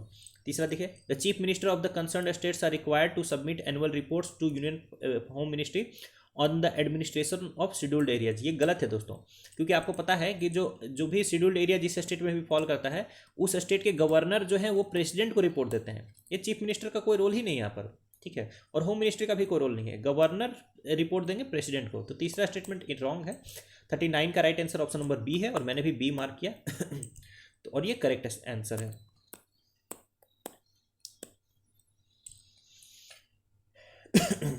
आइए दोस्तों, क्वेश्चन नंबर 40 देखते हैं। Consider the following statements. The supreme court of India has held in some judgments that the reservation policies made under article 16(4) of constitution of India would be limited by article 335 for maintenance of efficiency of administration. Now मुझे efficiency वाला concept पता है, but मुझे बहुत ज़्यादा ये idea नहीं था कि सुप्रीम कोर्ट ने इसके रिगार्डिंग क्या जजमेंट दिया है या नहीं दिया है, ठीक है। चलिए दूसरे स्टेटमेंट पर आ जाइए। Article 335 of constitution of India defines the term efficiency of administration. The reality is efficiency is nowhere defined. तो दूसरा स्टेटमेंट है इनकरेक्ट, और ये इसके बारे में मैं परफेक्टली कॉन्फिडेंट हूँ कि ये इफिशियंसी डिफाइंड नहीं है कॉन्स्टिट्यूशन में, ठीक है। अब जैसे ही मैं दो को इनकरेक्ट करता हूँ, मैं पहला जानूँ या ना जानूँ, राइट आंसर क्या हो जाएगा इसका? राइट आंसर हो जाएगा इसका option number C, option number C, ठीक है। तो इस तरीके से अब देखिए इस क्वेश्चन में एलिमिनेशन टेक्निक इस तरह से वर्क करेगा, ठीक है। अब ये टेक्निक नहीं है, कम से कम एक स्टेटमेंट के बारे में आपको 100% आपको कंफर्म होना ही पड़ेगा, ठीक है, तभी आप इस तरीके के टेक्निक का यूज कर पाएंगे। बट अगर आपने एक स्टेटमेंट को भी यहाँ इनकरेक्ट प्रूफ कर दिया, इस ये स्टेटमेंट वाले क्वेश्चन में एक बात ध्यान में रखना, अगर एक भी स्टेटमेंट इनकरेक्ट प्रूफ हो गया तो you will reach to the answer directly. आपको ए बी सी डी कुछ नहीं सोचा, डायरेक्टली आप जो है राइट आंसर मार्क कर पाएंगे। तो ये होगा 40 का सी आंसर। आइए दोस्तों 41, in which one of the following regions was Dhanyakataka which flourished as a prominent Buddhist center under the Mahasanghikas located। इसका राइट आंसर है ऑप्शन नंबर ए, ठीक है, आंध्रा। लेकिन मुझे कुछ पता नहीं था, मैंने मार्क नहीं किया। 42 क्वेश्चन देखिए दोस्तों। With reference to ancient India consider the following statements. तो एंशिएंट इंडिया से रिलेटेड स्टेटमेंट्स दिया हुआ है। The concept of stupa is Buddhist in origin. ये बिल्कुल गलत है। आपको पता है कि स्तूपा का कॉन्सेप्ट तो वैदिक काल से ही चला रहा था। हालांकि बुद्धिस्ट टाइम के बाद स्तूपा जो है बहुत मतलब बड़े स्तर पर बनाए जाने लगे, ठीक है, ये अलग बात है। बट बुद्धिस्ट जो स्तूपा का कॉन्सेप्ट जो है वैदिक टाइम से ही है, ठीक है। तो पहला स्टेटमेंट इनकरेक्ट है। दूसरा देखिए, stupa was generally a repository of relics. बिल्कुल, स्तूपा जो है रिलिक्स का ही रिपोजिटरी हुआ करता था। Stupa was a वोटिव and commemorative structure in Buddhist tradition. बिल्कुल, तो ये 2 और 3 बिल्कुल करेक्ट है, लेकिन पहला आपका इनकरेक्ट है। तो 42 का राइट आंसर क्या हो जाएगा? Option number B, only 2।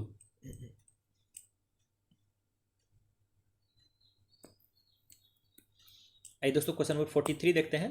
With reference to ancient South India, Korkai, Poompuhar and Muchiri was well known as. देखिए मुझे मुचिरी तो समझ नहीं आ रहा था, लेकिन मुझे पता था कि इसकी एक डिफरेंट स्पेलिंग मुजिरिस जो है वो तो पोर्ट है, चेरा डायनेस्टी की ये पोर्ट है, ठीक है। तो बस पोर्ट्स मार दिया आंसर, और यही इसका करेक्ट आंसर भी है। और ये PYQ भी है दोस्तों, ये PYQ भी है, NCERT में भी है, हर तरीके से ये क्वेश्चन डुएबल है।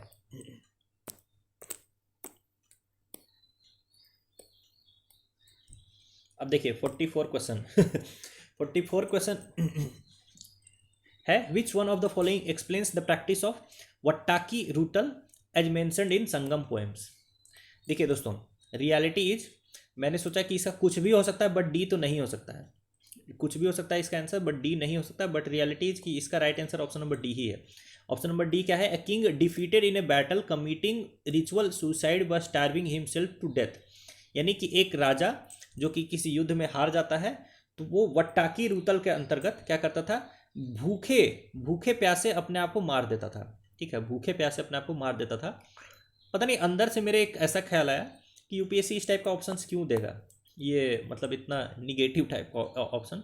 तो मैंने हालांकि इस क्वेश्चन को मैंने स्किप कर दिया है, मैंने कोई भी इसमें इधर उधर कुछ भी मारा नहीं है, ठीक है। लेकिन मैंने ये डिसाइड किया था कि डी तो इसका आंसर नहीं ही होगा, बट रियलिटी इसकी डी ही इसका आंसर है।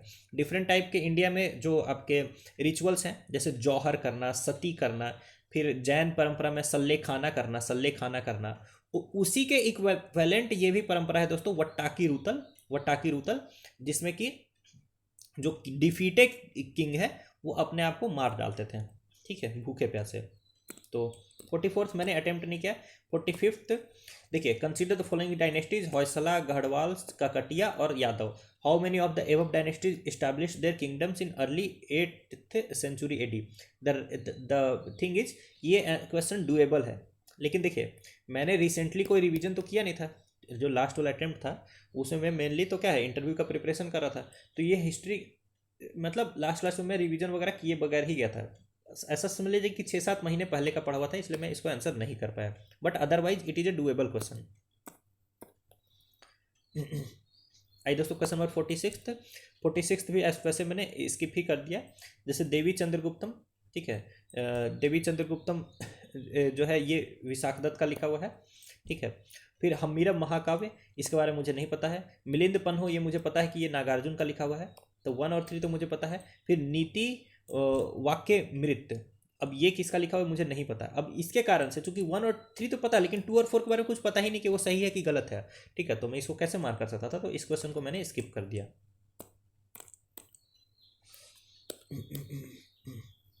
आई दोस्तों क्वेश्चन नंबर 47 देखते हैं। सोल्स यानी कि आत्मा are not only the property of animal and plant life, but also of rocks, running water and many other natural objects not looked on as living by other religious sects। दोस्तों ये जो concept है ना कि हर एक वस्तु में आत्मा है, ये जैनिज्म का कॉन्सेप्ट है, और बहुत आसानी से आपको एनसीईआरटी में ये कॉन्सेप्ट पढ़ने को मिल जाएगा, ठीक है, बहुत ही आसानी से, ठीक है। तो 47 का right answer is option number B. फिर दोस्तों आते हैं क्वेश्चन नंबर 48 पर। तो ये क्वेश्चन मैंने एक्चुअली स्किप कर दिया क्योंकि मुझे इसके बारे में कुछ भी नहीं पता था। देखिए, who among the following rulers of Vijayanagar empire constructed a large dam across Tungabhadra river and a canal cum aqueduct several kilometres long from the river to the capital city. अब देखिए कुछ भी नहीं पता है मुझे, तो मैं कैसे मार्क कर सकता हूँ, तो मैं इसको स्किप कर दिया, ठीक है। इसका राइट आंसर शायद ए है, बट आप देख लीजिएगा। उस तरह से दोस्तों 49th क्वेश्चन को भी मैंने स्किप किया। Who among the following rulers of medieval Gujarat surrendered due to Portuguese. Again I did not have any idea, so I skip this question. देखिए क्वेश्चन नंबर 50 देखिए, by which one of the following acts was the governor general of Bengal designated as the governor general of India. ठीक है, तो ये question बहुत ही easy question है। देखिए इसीलिए मैं क्या कर रहा हूं, मैं स्किप अटेम्प्ट विथ कॉन्फिडेंस, मतलब मैंने इसी स्ट्रेटजी को फॉलो किया कि क्वेश्चन स्किप करते जाओ 3 4 5 क्वेश्चन भी स्किप करना पड़े तो करो, ठीक है। अगर छठा क्वेश्चन अगर इजी है तो फिर उसको अटेम्प्ट करो, या फिर छठे क्वेश्चन में मुझे कॉन्फिडेंस है तो फिर उसको अटेम्प्ट करो, ठीक है। And this strategy paid me very well दोस्तों, क्योंकि मेरे निगेटिव बहुत कम हुए, मतलब आप पूरा गिनोगे तो 5 या 6 ही मेरे निगेटिव हुए हैं, ठीक है, विच इज मतलब वेरी हाई एक्यूरेसी, ठीक है। तो आप इस स्ट्रेटजी को फॉलो कर भी सकते हैं, नहीं भी कर सकते हैं, depending upon the paper, but मैंने इस स्ट्रेटजी को यहाँ फॉलो किया जो कि मुझे तो बहुत अच्छा पे किया दोस्तों। देखिए 50 क्वेश्चन देखिए, by which one of the following acts was the governor general of Bengal को गवर्नर जनरल ऑफ इंडिया किस एक्ट से बनाया गया था। तो ये आपको पता है कि ये ऑप्शन नंबर इसका डी राइट आंसर है कि चार्टर एक्ट ऑफ 1833 से गवर्नर जनरल ऑफ बंगाल को गवर्नर जनरल ऑफ इंडिया बनाया था। आप इसका बताइए कि कौन थे पहले गवर्नर जनरल ऑफ इंडिया, ठीक है। उन्हीं के टाइमलाइन में दोस्तों सती प्रथा को भी खत्म किया गया था। खैर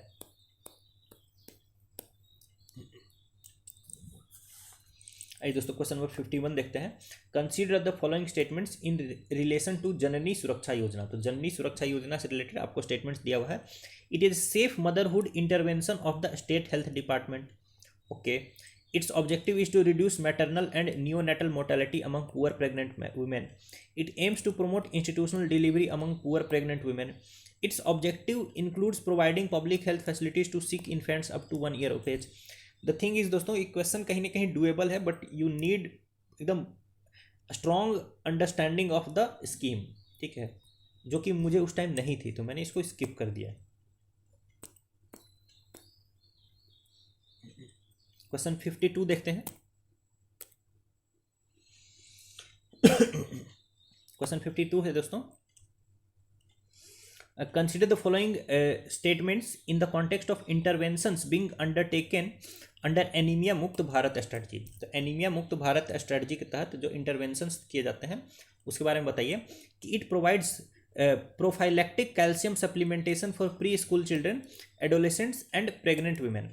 अब देखिए दोस्तों, आदमी का जब बुद्धि काम नहीं करता है तो उसकी वो अंधा भी हो जाता है। यहाँ क्या लिखा है? प्रोफाइलैक्टिक कैल्शियम, जबकि ये क्या होना चाहिए? Prophylactic iron. फिर भी मैंने इस स्टेटमेंट को करेक्ट मार्क कर दिया, और बाकी तीनों एक्चुअली में करेक्ट ही हैं। इट रन से कैंपेन, ये सब करेक्ट है, ये करेक्ट है, ये करेक्ट है, तो मैंने ऑल 4 मार दिया। बट इसका right answer option number C है। इजिली एलिमिनेटेबल ये था पहला स्टेटमेंट, क्योंकि एनीमिया की बात हो रही है, ठीक है। तो कैल्शियम कहाँ से आया? आयरन प्रोवाइड किया जाएगा, आयरन सप्लीमेंट प्रोवाइड किया जाएगा, ना कि कैल्शियम सप्लीमेंट, ठीक है। तो मैं इसको आराम से एलिमिनेट कर सकता था, बट मैं किया नहीं, क्योंकि मैं उस स्टेटमेंट को ढंग से पढ़ा ही नहीं, ठीक है। इसीलिए आपको हमेशा क्वेश्चन को एक से ज़्यादा बार रीड करना है, तभी आपको मार्क करना है, ठीक है। मेरे से ये गलती हो गई तो मैं उसको एक्सेप्ट करूंगा।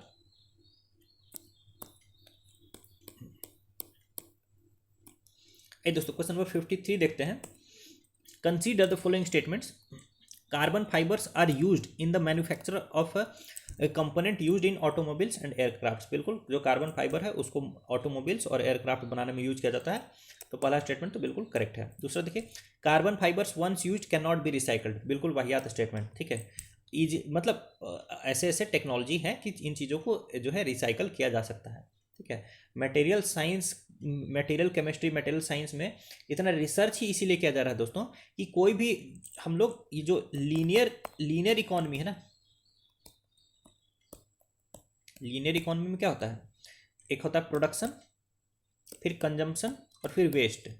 ये होता है लीनियर इकोनॉमी। और लीनियर इकोनॉमी से हम लोग को जाना है सर्कुलर इकोनॉमी की तरफ, कि प्रोडक्शन हो, फिर कंजम्पशन हो, फिर वेस्ट हो, और उस वेस्ट से दोबारा प्रोडक्शन हो। यानी हर चीज़ जो है रिसाइक्लेबल होनी चाहिए। और कार्बन फाइबर एक नया आपका ये है टेक्नोलॉजी है, ठीक है। तो यहाँ अगर ये रिसाइकलिंग अलाउ ही नहीं करेगा तो फिर इस टेक्नोलॉजी को क्यों इतना वाइड स्प्रेड अडॉप्ट किया जाएगा, ठीक है। तो दूसरा स्टेटमेंट आपका इनकरेक्ट है, पहला करेक्ट है। राइट आंसर इसका क्या है? ऑप्शन नंबर ए है। Again I mark the right answer A and I marked it with confidence. Question number 54 देखते हैं दोस्तों। कंसीडर द फॉलोइंग एक्शंस, ठीक है। तो इन एक्शंस को कंसीडर करना है। In how many of the above actions is the function of an accelerometer is required. Function of an accelerometer. Accelerometer क्या करेगा दोस्तों? एक्सेलरेशन को मेजर करेगा और उसके अकॉर्डिंगली डिसीजन लेगा, ठीक है। तो पहला देखिए, detection of a car crash collision which results in the deployment of air bags almost instantaneously. तो जब कार एक्सीडेंट करता है तो एक्सीडेंट के सामने से कोई किसी चीज़ से टकरा गया, तो टकराने के कारण क्या होता है? गाड़ी की स्पीड अचानक से जितनी भी हो वहाँ से एकदम तुरंत जीरो होती है, तुरंत जीरो होती है। तो स्पीड घट रहा है यहाँ पर। तो ये कैसे पता चलेगा कितना स्पीड घटा है? ये एक्सेलरेशन से पता चलेगा। यानी बेसिकली यहाँ पर तो डीसेलरेशन होगा, but deceleration is nothing but negative acceleration, ठीक है। मैं ये सारी चीज़ें इसलिए समझ पा रहा हूँ क्योंकि I am good at physics, ठीक है। बट आप भी समझ सकते हैं, कोई बहुत बड़ी बात नहीं है, ठीक है। तो यहाँ पर एक्सेलरेटोमीटर का यूज होगा। दूसरा देखिए, detection of accidental free fall of A laptop towards the ground which results in the immediate turning of the hard drive. देखिए, जैसे एक लैपटॉप जो है मान लीजिए बेड से या टेबल से गिर जाता है, तो ज़मीन पर टकराने से पहले ही उसका जो हार्ड ड्राइव है वो ऑफ हो जाता है, ठीक है। अब इसके लिए भी क्या चाहिए? आपको एक्सेलरेटोमीटर चाहिए, क्योंकि आपको पता चले कि जो हमारा बॉडी है वो स्मॉल जी के रेट से नीचे क्या है? नीचे आ रहा है, ठीक है। स्मॉल जी एक्सेलरेशन से नीचे आ रहा है, ठीक है।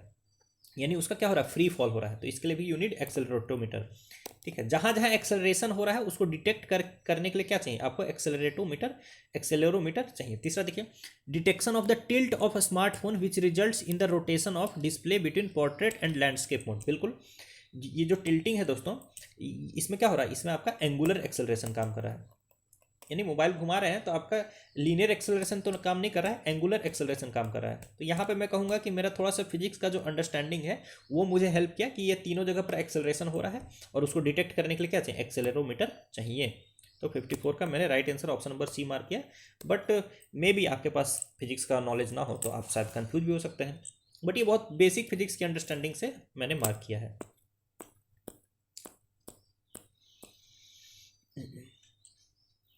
क्वेश्चन नंबर 55 देखते हैं दोस्तों। With reference to the role of biofilters in recirculating aquaculture system consider the following statements. ठीक है, तो ये बायोफिल्टर है, उसके बारे में कुछ स्टेटमेंट्स दिया हुआ है कि biofilters provide waste treatment by removing uneaten fish feed. मुझे कुछ नहीं पता है, ठीक है। दूसरा देखिए, biofilters convert ammonia present in fish waste to nitrate. Again मुझे कुछ पता नहीं है। तीसरा, biofilters increase phosphorus as nutrient for fish in water. I don't know anything, so I skip this question.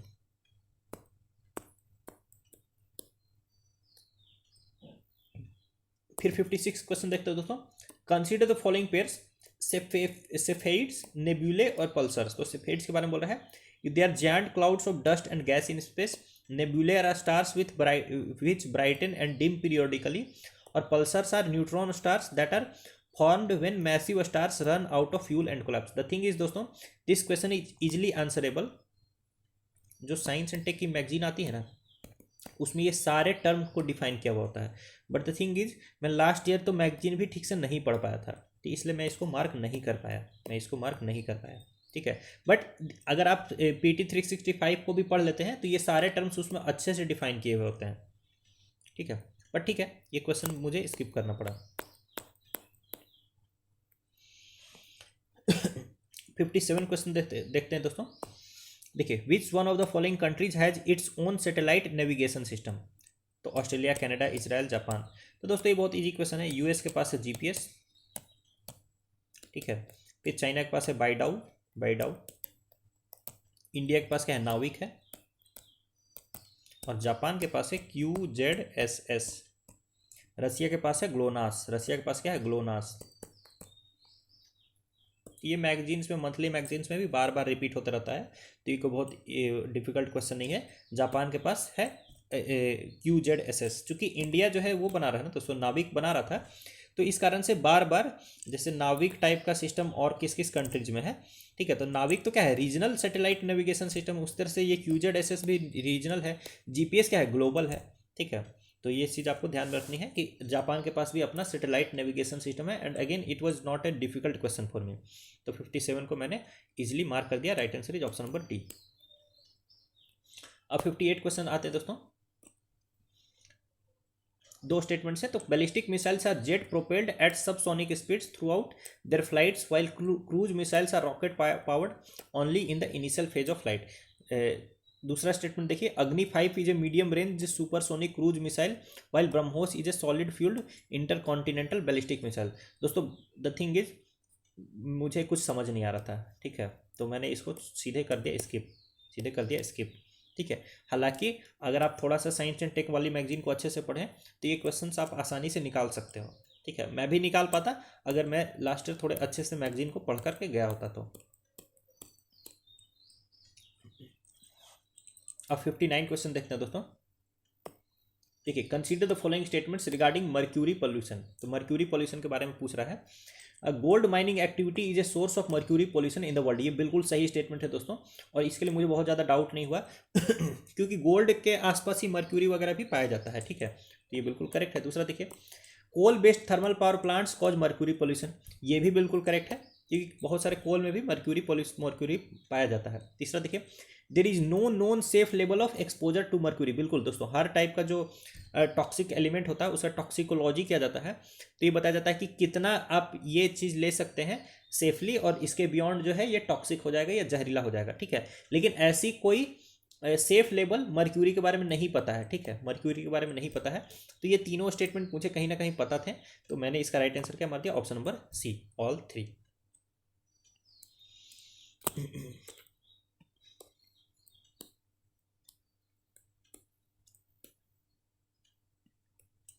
Question 60 देखते हैं दोस्तों। With reference to green hydrogen consider the following statements. तो ग्रीन हाइड्रोजन के रिस्पेक्ट में statements दिया हुआ है, देखिए it can be use directly as a fuel for internal combustion, बिल्कुल। तो ग्रीन हाइड्रोजन को, देखिए ग्रीन हो या कुछ भी हो, हाइड्रोजन से मतलब है, तो हाइड्रोजन को क्या डायरेक्टली फ्यूल के रूप में यूज किया जा सकता है इंटरनल कंबसन इंजन में, बिल्कुल। थोड़ा इंजन उस टाइप का मॉडिफाई करना होगा, बट किया तो जा ही सकता है।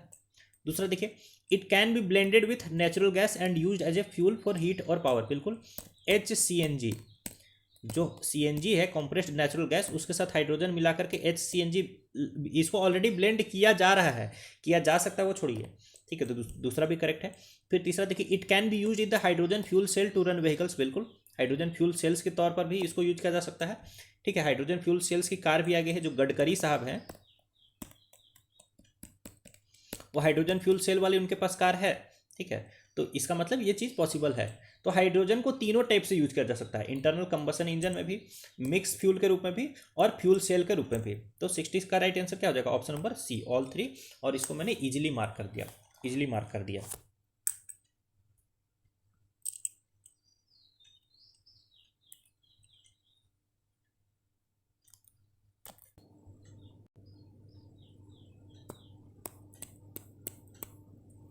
दोस्तों क्वेश्चन 61 देखते हैं। तो 61 है दोस्तों, consider the following countries, Bulgaria, चेक Republic, Hungary, Latvia, Lithuania, Romania, ठीक है। How many of the above mentioned countries share land border with Ukraine. अब देखिए,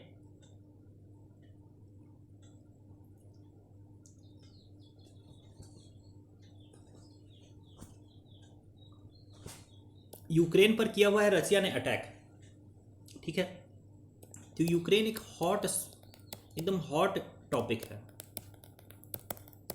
तो इसके बॉर्डरिंग नेशंस, इसकी नदियाँ, कौन कौन से समुद्र से ये बॉर्डर करती है, ठीक है, कौन कौन सी इसकी ट्रीटी है, ये सारी चीज़ें आपको एकदम पता ही होनी चाहिए, और अलग से आपको कुछ नहीं करना है। ये ऑलरेडी मैगजीन में ही आ जाती है दोस्तों, और मैगजीन में ही इसी तरह से ये कवर भी थी, और इसको मैप पर हम लोगों ने खूब प्रैक्टिस किया था। कोई चांस ही नहीं था कि ये क्वेश्चन मैं गलत कर दूँ, ठीक है। इवन दो ऐसे आउटसाइड से लगेगा डिफिकल्ट क्वेश्चन है, but this is a very easy question.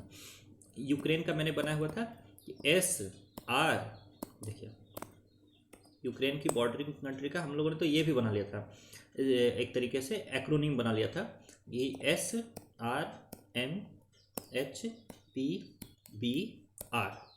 S से हो जाएगा आपका स्लोवाकिया,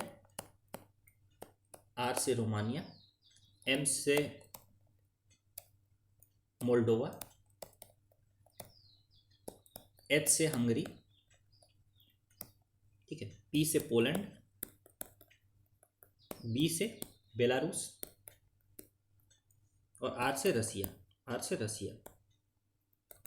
तो अब देखिए यहाँ पर कौन कौन है, हंगरी है, रोमानिया है, और कुछ भी है, देखिए तो, और कुछ भी आपका नहीं है। स्लोवाकिया यहाँ नहीं है, बेलारूस नहीं है, मतलब दो ही है यहाँ पर, सीधी सी बात है, हंगरी और रोमानिया, हंगरी और रोमानिया, बाकी कोई भी कंट्री यहाँ पर नहीं मेंशन्ड है, ठीक है। तो इसको इजीली मैंने मार्क कर दिया दोस्तों, option number A, only two, ठीक है। ये तभी आप कर सकते हैं कि जो भी टॉपिक्स न्यूज में है, स्पेशली जो भी प्लेसेस न्यूज में है, उसको मैप पर बार बार आपको प्रैक्टिस करना है, ठीक है। फिर देखिए क्वेश्चन 62 देखिए दोस्तों, देखिए, with reference to earth's atmosphere which one of the following statements is correct, ठीक है। तो इसमें अर्थ एटमॉस्फेयर के रिगार्डिंग पूछ रहा है कि the total amount of insolation received at the equator is रफली about 10 times of that received at poles.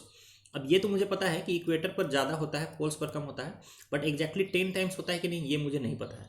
फिर बी देखिए, इंफ्रारेड कॉन्स्टिट्यूट्स रफली 2/3 ऑफ इंसोलेशन। तो जो टोटल इंसोलेशन है उसमें इंफ्रारेड का हिस्सा 2/3 है, अगेन नो आइडिया। तीसरा देखिए, infrared waves are largely absorbed by water vapour that is concentrated in the lower atmosphere. अब ये मुझे पता है कि ये स्टेटमेंट बिल्कुल करेक्ट है, ये स्टेटमेंट बिल्कुल करेक्ट है कि इंफ्रारेड जो है वाटर वेपर जो है इंफ्रारेड को एब्जॉर्ब कर लेती है, ठीक है। फिर डी देखिए, infrared waves are a part of visible spectrum of electromagnetic waves of solar radiation. तो ये पता है कि ये गलत है, ठीक है। अब सी मुझे पता है दोस्तों कि ये करेक्ट है, बट ए और बी के बारे में मुझे बहुत ज़्यादा पता नहीं था, ठीक है। रियलिटी मुझे सी मार्क कर देना चाहिए था, सी इसके राइट आंसर भी है, बट मैं मार्क नहीं किया, ठीक है। You can laugh at me but I did not mark it, क्योंकि मैं थोड़ा डरा हुआ था। खैर 63rd क्वेश्चन देखते हैं। Consider the following statements. In statements को देखिए। The soil in tropical rain forest is rich in nutrients. ये बिल्कुल ही गलत स्टेटमेंट है। जो ट्रॉपिकल रेन फॉरेस्ट में जो सॉइल होता है दोस्तों, वो बिल्कुल ही पुअर होता है न्यूट्रिएंट में। क्यों? क्योंकि वहाँ डेली बारिश होती है। डेली बारिश होती है तो थोड़ा बहुत जैसे न्यूट्रिशन जमा हुआ बह जाता है, न्यूट्रिशन जमा हुआ बह जाता है, ठीक है। तो वहाँ का सॉइल जो है बिल्कुल ही रिच नहीं होता न्यूट्रिएंट में। फिर देखिए, the high temperature and moisture of tropical rain forest cause dead organic matter in the soil to decompose quickly. बिल्कुल डिकम्पोजिशन क्विकली होता है। डिकम्पोजिशन जब स्लोली होगा दोस्तों, तो सॉइल में देरी तक क्या रहेगा, न्यूट्रिएंट बरकरार रहेगा। लेकिन डिकम्पोजिशन क्विकली हो गया, सारा न्यूट्रिएंट तो मिल गया सॉइल को, और फिर उसको तुरंत पानी ने बहा दिया, ठीक है। तो यानी कि वो सॉइल क्या रहेगा, रिच इन न्यूट्रिएंट नहीं रहेगा, पुअर इन न्यूट्रिएंट रहेगा। तो पहला स्टेटमेंट इनकरेक्ट है, दूसरा करेक्ट है, और इसका राइट आंसर क्या है, ऑप्शन नंबर डी।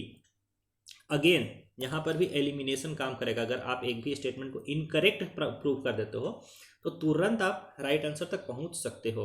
तो ये स्टेटमेंट वाले क्वेश्चंस में दोस्तों ये चीज़ आप याद रखिएगा, ठीक है। ये कोई ट्रिक नहीं है, बट अगर आप अपने नॉलेज के आधार पर किसी भी स्टेटमेंट को इनकरेक्ट प्रूव कर पा रहे हो, फिर ये क्वेश्चन बहुत ईजी है आपके लिए। फिर देखिए 64, consider the following statements. The temperature contrast between continents and ocean is greater during summer than in winter. तो देखिए विंटर में बेसिकली ओवरऑल कम ही ये रिसीव होता है, हीट रिसीव होता है। तो जब कम हीट रिसीव हो रहा है तो लैंड और वाटर के बीच में बहुत ज़्यादा टेम्परेचर डिफरेंस देखने को नहीं मिलेगा। लेकिन जब ज़्यादा हीट रिसीव होगा दोस्तों, तो लैंड बहुत तेज़ी से हीटअप होगा और वाटर बहुत धीरे धीरे हीटअप होगा, क्योंकि वाटर की जो है आपका जो हीट कैपेसिटी है, ठीक है, हीट कैपेसिटी वो बहुत ज़्यादा है, ठीक है। तो इसलिए वाटर धीरे धीरे हीट होगा, लैंड बहुत तेज़ी से हीट होगा। तो इन दोनों के बीच में हम लोग को अच्छा कॉन्ट्रास्ट देखने को मिलेगा। तो पहला स्टेटमेंट बिल्कुल करेक्ट है। दूसरा देखिए, the specific heat of water is more than that of land surface. बिल्कुल स्पेसिफिक हीट कैपेसिटी जो वाटर की है वो ज़्यादा है, तो दूसरा भी करेक्ट है। और दूसरा ही पहले का रीजन भी है। Second statement is basically the explanation for the first statement. तो यस, इसका ये परफेक्ट आंसर हो गया। ए को मैं ये स्टेटमेंट एंड रीजन वाले में मैं ए को परफेक्ट आंसर मानता हूं। तो यहां पर परफेक्ट आंसर है 64 का ए। आइए 65th क्वेश्चन देखते हैं दोस्तों। Consider the following statements. In a seismograph P waves are recorded earlier than S waves. दोस्तों ये बहुत ही सिंपल ज्योग्राफी है कि पी वेव जो है, प्राइमरी वेव जिसको बोलते हैं, वो फास्ट ट्रेवल करता है। एस वेव की तुलना में इसका डबल स्पीड होता है। तो सिस्मोग्राफ में पी वेव क्या होगा, पहले रिकॉर्ड होगा, और एस वेव बाद में रिकॉर्ड होगा, क्योंकि एस वेव को ट्रेवल करके सरफेस तक आने में टाइम लगेगा, ठीक है। तो पहला तो करेक्ट है। दूसरा देखिए, in P waves the individual particles vibrate to and fro in the direction of wave propagation, whereas in S wave the particles vibrate up and down at right angles to the direction of wave propagation. ये भी बिल्कुल correct है। P wave होते हैं longitudinal में जिधर wave propagation होता है, ये हो गया वेव प्रोपगेशन का डायरेक्शन, और ऑसिलेशन भी ऐसे इसी डायरेक्शन में होगा, ठीक है। इसी डायरेक्शन में ऑसिलेशन भी होगा। जो एस वेव होते हैं, ठीक है, वो होते हैं ट्रांसवर्स वेव। तो अगर वेव का प्रोपगेशन इस डायरेक्शन होगा तो ऑसिलेशन ऐसे होगा, इसके परपेंडिकुलर। तो दूसरा भी करेक्ट है। एकदम सिंपल बेसिक ज्योग्राफी है। देखिए PLST, पी है लॉन्गिट्यूडनल, प्राइमरी है लॉन्गिट्यूडनल, और एस सेकेंडरी है ट्रांसवर्स। तो ये बिल्कुल सिंपल क्वेश्चन है। 65th का राइट आंसर क्या हो गया, ऑप्शन नंबर सी। यही मैं बताना चाह रहा हूँ दोस्तों कि बहुत डिफिकल्ट पेपर में भी बहुत सारे इजी क्वेश्चन छुपे हुए हैं, उनको बस पहचानना है और फिर आपको क्या करना है, सही से आसानी से पेपर को क्लियर करते जाना है। देखिए झारखंड में लड़ाई झगड़ा तो बहुत ज़्यादा नहीं होता है, लेकिन लड़ाई होता है ना, तो एक टेक्निक सिखाया गया है कि जैसे मेरी एक लड़ाई हुई, मैं अकेला हूँ और इधर 3 लोग हैं, ठीक है। 3 लोगों से मुझे अगर लड़ना है, ठीक है, तो मैं क्या करूँगा, इन तीनों में सबसे कमज़ोर को देखूँगा। मान लीजिए ये सबसे कमज़ोर है, तो इसको मैं भर पेट मार दूँगा, इतना इसको पीट दूंगा कि ये दोनों भले मजबूत हों लेकिन ये डर के भाग जाए, ठीक है। ये टेक्निक होता है लड़ाई का, ठीक है। क्या पता आप लोग को ये सब सिखाया गया है या नहीं सिखाया गया, बट इधर बहुत ज़रूरत पड़ता है दोस्तों, ठीक है। हालांकि आपको हिंसा त्याग देना है, हम लोग महात्मा गांधी के देश में है। बचपन में लड़ाई हो जाती थी वो अलग बात है, बड़े होने पर हम लोग को सुधर जाना है दोस्तों। तो खैर क्वेश्चन नंबर 66 देखते हैं। With reference to coal based thermal power plants in India consider the following statement. तो कोल बेस्ड पावर प्लांट से रिलेटेड स्टेटमेंट्स दिया हुआ है। None of them uses sea water. ऐसा हो सकता है क्या कि किसी भी कोल पावर प्लांट में सी वाटर का यूज नहीं होता हो, तो ये पहला गलत है। दूसरा देखिए, none of them is setup in water stressed district. दोस्तों इंडिया में तो कितने ही जिले हैं जो कि वाटर स्ट्रेस्ड हैं, ठीक है। तो ऐसा कैसे हो सकता है कि कोई भी वाटर स्ट्रेस्ड डिस्ट्रिक्ट में कोई भी थर्मल पावर प्लांट नहीं हो, तो दूसरा भी गलत है। तीसरा देखिए, none of them is privately owned, ये तो टोटली गलत है। अभी तो कितने सारे जो पावर प्लांट वो अडानी ने ओन किए हुए हैं, JSPL है, Jindal steel and power limited, तो वो भी एक उनका पावर प्लांट्स जो है वो भी प्राइवेटली ओन्ड है। तो तीसरा स्टेटमेंट भी गलत है, तो इसका राइट आंसर क्या हो जाएगा, ऑप्शन नंबर डी, नन, ठीक है। इसके लिए मुझे कोई इन्फॉर्मेशन की जरूरत नहीं है, ठीक है, इस क्वेश्चन के लिए एटलीस्ट। फिर क्वेश्चन नंबर 67 देखते हैं दोस्तों। Wolbachia method is sometimes talked about with reference to which of the following. अब मैंने सुना ही नहीं है, इसको कैसे मैं मार्क कर सकता हूँ, तो मैं इसको सीधे स्किप कर दिया। देखिए दिक्कत तब होती है ना, बैठे बैठे लोग ना इसको भी गेस करने लगते हैं। क्यों? क्योंकि उनको बताया गया है कि 90 to 95 क्वेश्चंस अटेम्प्ट किए बिना कैसे प्रीलिम्स निकल सकता है, ठीक है। जबकि मैं आपको, चलो खैर वो तो लास्ट में कैलकुलेट करेंगे कि मैंने कितने क्वेश्चंस अटेम्प्ट किए और कितने मेरे लगभग सही हुए हैं, ठीक है। फिर देखिए 68 क्वेश्चन देखिए दोस्तों।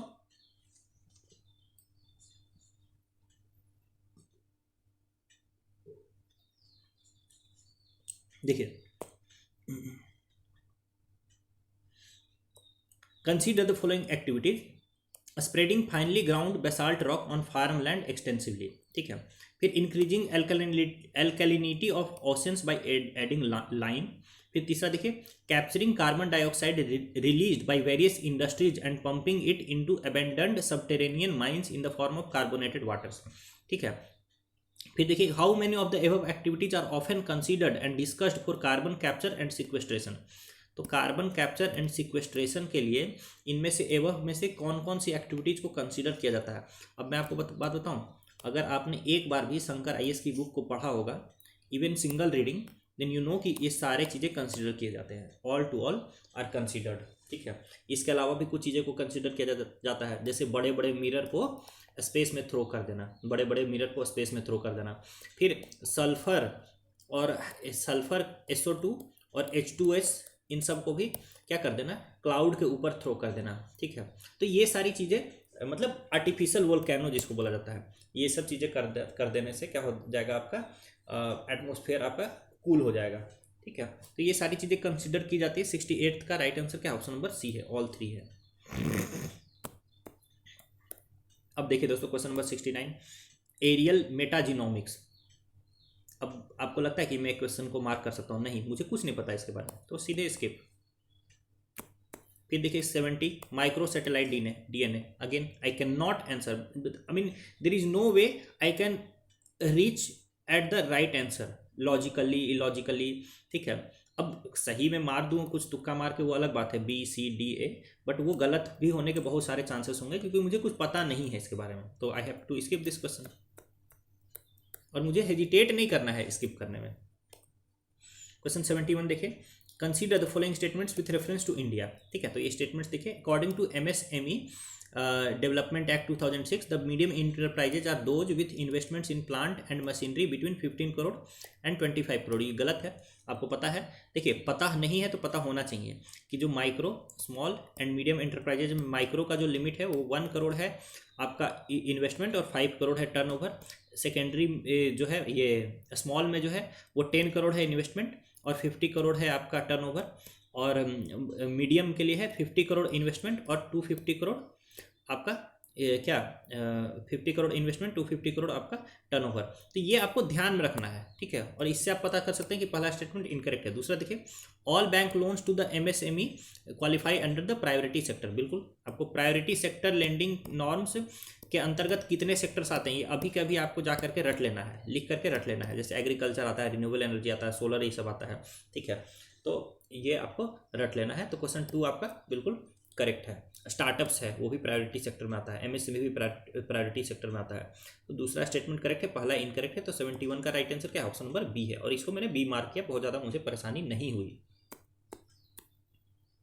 क्वेश्चन 72 देखिए दोस्तों, with reference to central bank digital currency consider the following statements, ठीक है। It is possible to make payments in a digital currency without using US dollar और swift system. The thing is, इसकी central bank digital currency is an idea, it is an idea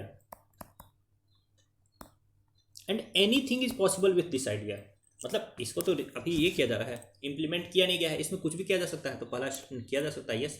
दूसरा देखिए, a digital currency can be distributed with a condition programmed into it such as time frame for spending it. मतलब इस तरह से आपको digital currency दी जा सकती है कि आप इसको 10 दिन के अंदर 20 दिन के अंदर ही खर्च कर सकते हैं, अदरवाइज वो पैसा खत्म हो जाएगा। तो यस, ये भी किया जा सकता है क्योंकि this is basically an idea, ठीक है। अभी इसको इम्प्लीमेंट नहीं किया गया है, तो this is an idea and anything can be tried with it, ठीक है। तो 72 का राइट आंसर क्या, option number C, both 1 and 2। फिर देखिए दोस्तों, question 73, in the term of finance the term beta refers to. I have never heard this, मुझे कुछ इसका आइडिया नहीं है। वैसे इसका राइट आंसर शायद ऑप्शन नंबर डी है, ठीक है, बट मुझे कुछ पता नहीं था और मैंने इसको मार्क नहीं किया, सीधे मैंने स्किप कर दिया।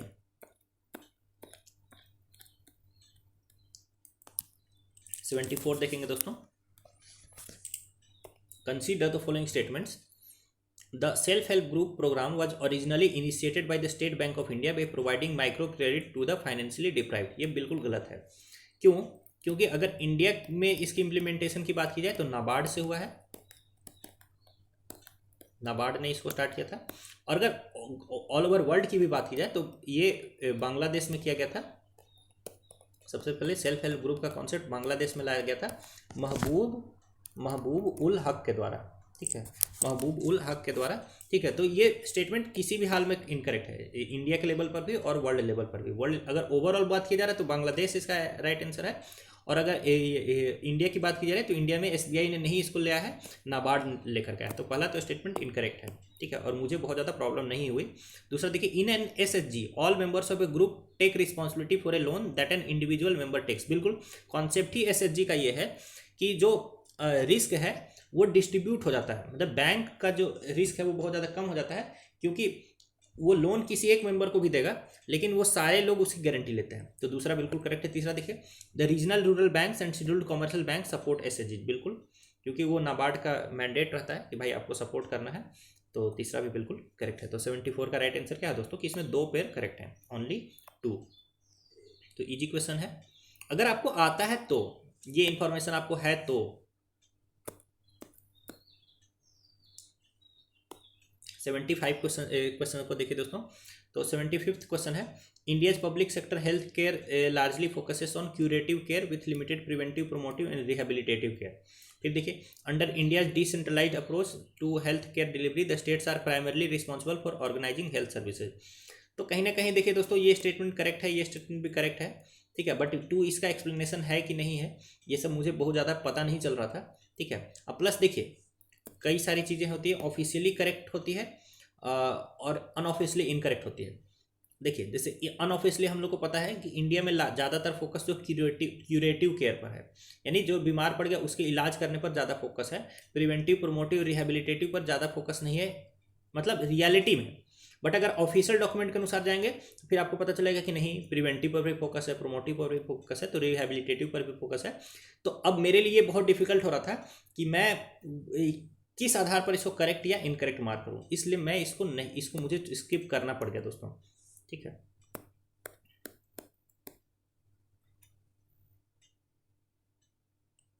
आई 76 क्वेश्चन देखते हैं, consider the following statements. According to United Nations world water development report 2022, India extracts more than a quarter of the world's ground water withdrawal each year. ये बिल्कुल करेक्ट स्टेटमेंट है। देखिए, ये किसकी रिपोर्ट है ये मुझे नहीं पता थी, बट मुझे ये पता थी कि पूरे वर्ल्ड का जो मैक्सिमम ग्राउंड वाटर का यूज है वो इंडिया ही करता है, ठीक है, वो इंडिया ही करता है, ये मुझे पता थी। फिर दूसरा देखिए, India needs to extract more than a quarter of the world's ground water each year to satisfy the drinking water and sanitation needs to almost 18% of world's population living in its territory. यानी ऐसा करा कि ground water use करने की हमारी मजबूरी ये है कि लोगों का पीने का पानी का और सैनिटेशन नीड्स को पूरा करना है। बट दोस्तों, रियलिटी ये है कि हम लोग जितना ग्राउंड वाटर निकालते हैं उसका 90% जो है वो सिर्फ एग्रीकल्चर में ही खर्च होता है। तो ये ड्रिंकिंग वाटर और सैनिटेशन के कारण ये हमारी मजबूरी नहीं है ग्राउंड वाटर को एक्सट्रैक्ट करना, ठीक है। इसीलिए दूसरा स्टेटमेंट इनकरेक्ट है। और रियलिटी ये है कि अगर आपको ये डेटा नहीं पता हो, देखिए जब मैं आपको करंट अफेयर्स का मैगजीन करवा रहा था तो हर चीज़ तो नहीं बट कहीं कहीं पर मैंने आपको डेटा भी लिखवाया है क्योंकि कुछ टाइप के डेटा आपको प्रॉपर डिसीजन मेकिंग में हेल्प करेंगे। अगर आपको पता होगा कि 90% जो ग्राउंड वाटर को एक्सट्रैक्ट किया जा रहा है वो एक्सट्रैक्ट किया जा रहा है ड्रिंकिंग वाटर के पर्पज से नहीं, ना ही सैनिटेशन के पर्पज से, but for the purpose of agriculture, तो फिर ये कहना कि ड्रिंकिंग वाटर और सैनिटेशन के कारण हमारी मजबूरी है ग्राउंड वाटर को एक्सट्रैक्ट करना, ये तो गलत स्टेटमेंट है। ठीक है, इसीलिए कुछ कुछ जगहों पर डेटा इंपॉर्टेंट है। तो 76 का राइट आंसर क्या, ऑप्शन नंबर सी है। ऑप्शन नंबर इसका हो जाएगा right answer option number C, क्योंकि दूसरा स्टेटमेंट इनकरेक्ट है, पहला स्टेटमेंट करेक्ट है। 77 क्वेश्चन देखेंगे। Consider the following statements. According to the constitution of India the central government has a duty to protect states from internal disturbances. बिल्कुल, article 255 एकदम easy.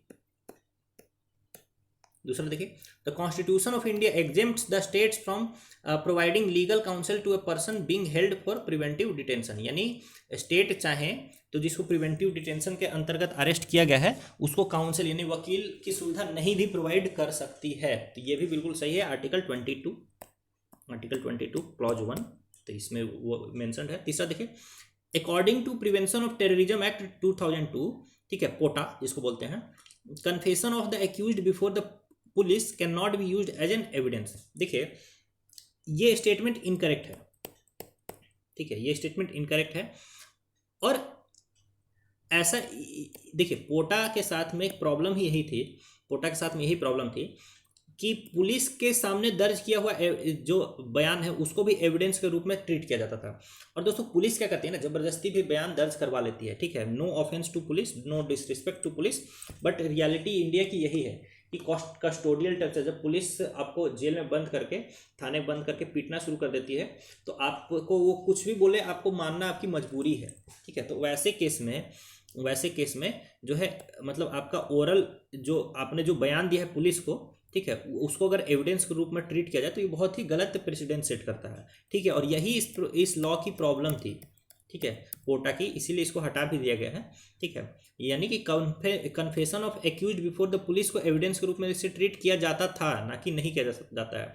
In general ये जो है article जो आपका 20 है वो कहता है नो सेल्फ इंक्रिमिनेशन, यानी अपने खिलाफ गवाही देना नहीं है आपको, लेकिन पोटा में ऐसा नहीं था दोस्तों, सेल्फ इंक्रिमिनेशन इसमें अलाउड था। तो तीसरा स्टेटमेंट आपका इनकरेक्ट है और पहला दूसरा करेक्ट है।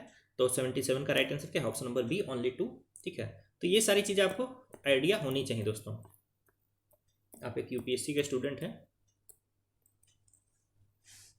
फिर देखिए 78 क्वेश्चन देखिए दोस्तों, which one of the following countries has been suffering from decades of civil strife and food shortages and was in news in the recent past for its very severe famine. ठीक है, तो ये news में था भी, और वैसे भी आपको पता है कि सोमालिया में जो पायरेट्स होते हैं, जो समुद्री लुटेरे होते हैं, वो आखिर क्यों है, क्योंकि वहाँ पर एकदम सालों साल से फूड शॉर्टेज है, ठीक है, गरीबी है, इसी कारण से तो वो लोग दोस्तों इतना रिस्की तरीके से समुद्री जहाज़ों को लूटने के लिए आते हैं। ठीक है, छोटी छोटी नाव पर बैठ करके बड़े बड़े जहाज़ को लूटने आ जाते हैं दोस्तों वो लोग। ठीक है, क्योंकि भूखमरी की स्थिति है वहाँ पर, तो डी इसका करेक्ट आंसर है।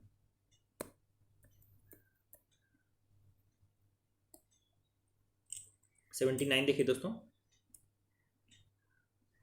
consider the following statements. In India, biodiversity management committee are key to the realization of objectives of the Nagoya protocol. Nagoya protocol किसके अंदर आता है, UNCBD के अंदर आता है। UNCBD के अंदर जो नागोया प्रोटोकॉल है, वैसे तो 3 प्रोटोकॉल है इसमें, नागोया प्रोटोकॉल है, कार्टेजना प्रोटोकॉल है और नागोया कोलालमपुर प्रोटोकॉल है। आपको पूरा अच्छे से पता होना चाहिए कि ये तीनों का क्या काम है। तो जैसे नागोया प्रोटोकॉल का काम है एक्सेस एंड बेनिफिट शेयरिंग, ठीक है, तो ये क्या बोल रहा है कि जो बायोडाइवर्सिटी मैनेजमेंट कमेटी है वो एक्सेस एंड बेनिफिट शेयरिंग को रियलाइज कराने में हेल्प करती है। बिल्कुल। फिर देखिए, the biodiversity management committees have important functions in determining access and benefit sharing, including the power to levy collection fees on the access of biological resources within its jurisdiction. ठीक है, तो ये पहले स्टेटमेंट को ही यहाँ फिर से कह रहा है। ठीक है, पहले स्टेटमेंट को ही यहाँ पर फिर से कह रहा है, तो अगर पहला करेक्ट है तो दूसरा भी क्या है, आपका करेक्ट ही है। ठीक है, क्योंकि बायोडाइवर्सिटी मैनेजमेंट कमेटी क्या करती है, वो एक्सेस एंड बेनिफिट शेयरिंग को इम्प्लीमेंट करने में हेल्प करती है। किसी के ऊपर फी लगाना हुआ तो उसके ऊपर फी वगैरह लगाती है। तो ये आपका 79 का क्या है, right answer option number C है। बहुत ही इजी क्वेश्चन है, बशर्ते कि आपको यूएनसीबीडी के बारे में मालूम हो, बायोडाइवर्सिटी एक्ट के बारे में मालूम हो, ठीक है। अब ये विदाउट नॉलेज कॉमन सेंस से नहीं बन सकता है।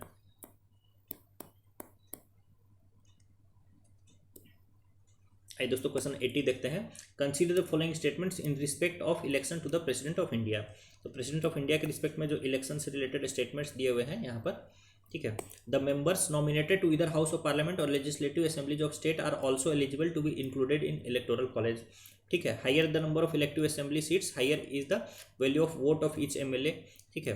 फिर ये देखिए, ये तीसरा स्टेटमेंट जो है, the value of vote of each MLA of MP is greater than that of Kerala. ये कहीं ना कहीं लक्ष्मीकांत में मेंशन्ड है दोस्तों ये, ठीक है, लेकिन मुझे थोड़ा कंफर्म नहीं था, ठीक है, स्पेशली। और ये 3 और 4 स्टेटमेंट मुझे कंफर्म नहीं था, इसलिए ये क्वेश्चन मुझे स्किप करना पड़ गया, ठीक है। लेकिन आप इसीलिए मैं बोलता हूँ लक्ष्मीकांत बुक जो है उसको पेज बाय पेज आपको पढ़ना है। इवन जो पीछे रेफरेंसेस वगैरह दिया है ना, वो सब कुछ पढ़ जाइए उसका, ठीक है। और सिर्फ आपको हाई यील्डिंग टॉपिक पढ़िएगा तो काम नहीं चलेगा।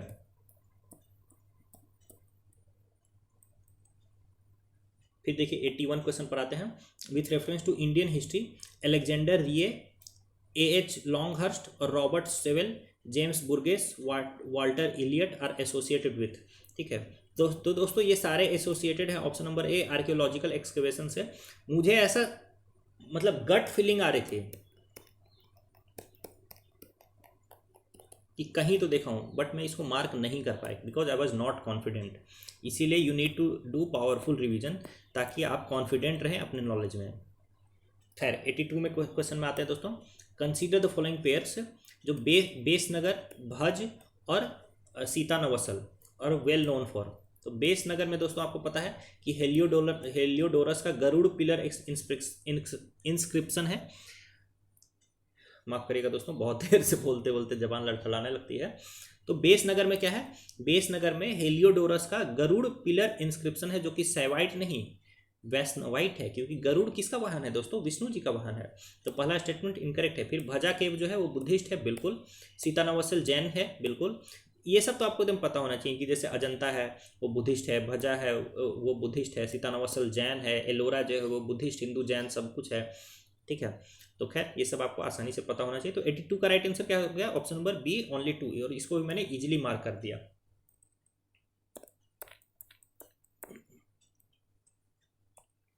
अब 83 क्वेश्चन पर आते हैं दोस्तों। 7 August is declared as national handloom day. अब again I don't have any idea regarding this question, ठीक है। ये पहले स्टेटमेंट के बारे में ही मुझे कुछ नहीं पता है। फिर it was in 1905 that swadeshi movement was launched on this same day. तो again I had to skip this question, simple.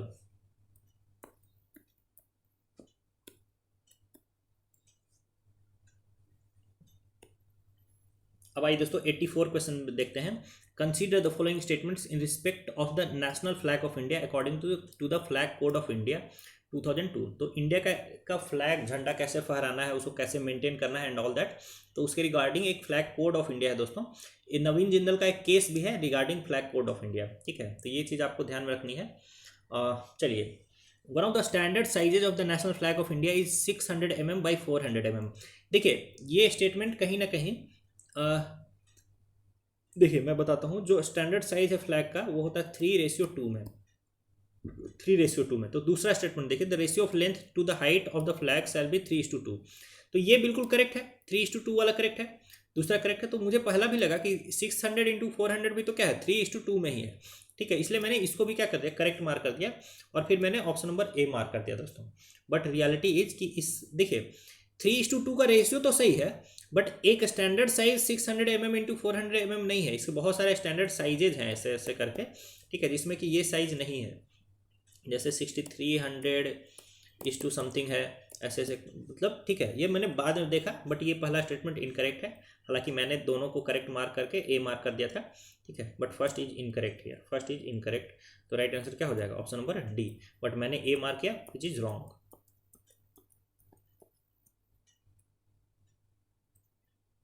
85th question देखेंगे दोस्तों। Consider the following statements in respect of the constitution day. तो constitution day के respect में statements दिया गया है। पहला देखिए, the constitution day is celebrated on 26 November every year to promote constitutional values among citizens. बिल्कुल सही बात है, 26 नवंबर को इसको सेलिब्रेट किया जाता है हर साल। कॉन्स्टिट्यूशनल वैल्यूज को प्रमोट करने के लिए, बिल्कुल करेक्ट है। दूसरा देखिए, on 26 November 1949 the constituent assembly of India set up a drafting committee under the chairmanship of doctor B.R. Ambedkar to prepare a draft constitution of India. कितना गलत स्टेटमेंट है ये। 26 नवंबर का क्या इंपॉर्टेंस है? 26 नवंबर 1949 को ही हमारा प्रियम्बल, अगर प्रियम्बल आपको पूरा याद हो कि we the people of India having solemnly resolve to constitute India into a sovereign socialist secular democratic republic and this this this this that, और लास्ट में we do hereby adopt enact and give to our self this constitution on the date of 26 नवंबर 1949, यानी इस दिन में constitution को adopt enact and अपने आप को दी गई थी, सुपुर्द की गई थी, ठीक है, ना कि उस दिन ड्राफ्टिंग कमेटी को फॉर्म किया गया था, ठीक है। तो दूसरा स्टेटमेंट टोटली इनकरेक्ट है। अब बेसिक इन्फॉर्मेशन आपके पास हो तो दूसरे स्टेटमेंट को आप इनकरेक्ट करके पहले को करेक्ट करके right answer option number C mark कर सकते हैं। आइए क्वेश्चन 86 देखते हैं दोस्तों। Consider the following statement. Switzerland is one of the leading exporters of gold in terms of value. I have no idea. Switzerland has the second largest gold reserves in the world. I have no idea, so I cannot tick this question.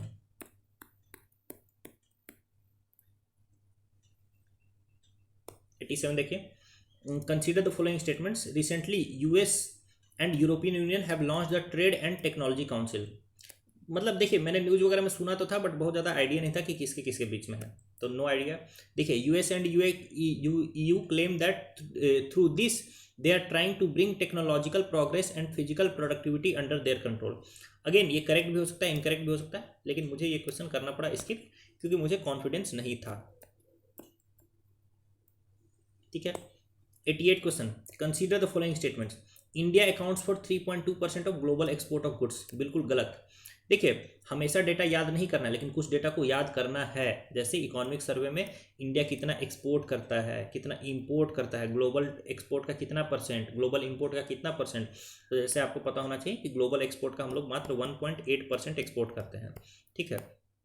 तो पहला statement तो क्या है, incorrect है। पहला statement incorrect है तो right answer सीधे ही मिल जाएगा ऑप्शन नंबर डी, ठीक है। ऐसे दूसरा पढ़ लीजिए।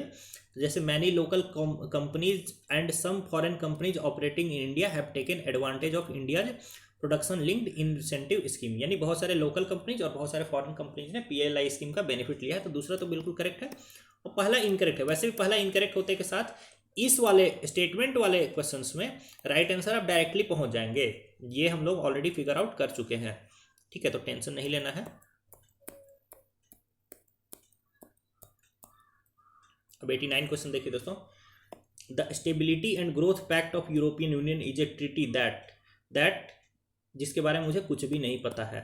Stability and growth pact of European Union एक ऐसी ट्रीटी है जिसके बारे में मुझे कुछ भी नहीं पता, तो मैं इस क्वेश्चन को क्या करूंगा, स्किप करूंगा। क्वेश्चन 90 देखिए। Recently, all the countries of United Nations have adopted the first ever compact for international migration, the Global Compact for Safe, Orderly and Regular Migration. मुझे ये तो पता है कि ये स्टेटमेंट गलत है कि सभी कंट्रीज ने तो साइन नहीं किया होगा। फिर दूसरा देखिए, तो objectives and commitments stated in the GCM are binding on UN member countries. मुझे कुछ पता नहीं, ये सही भी हो सकता है, गलत भी हो सकता है।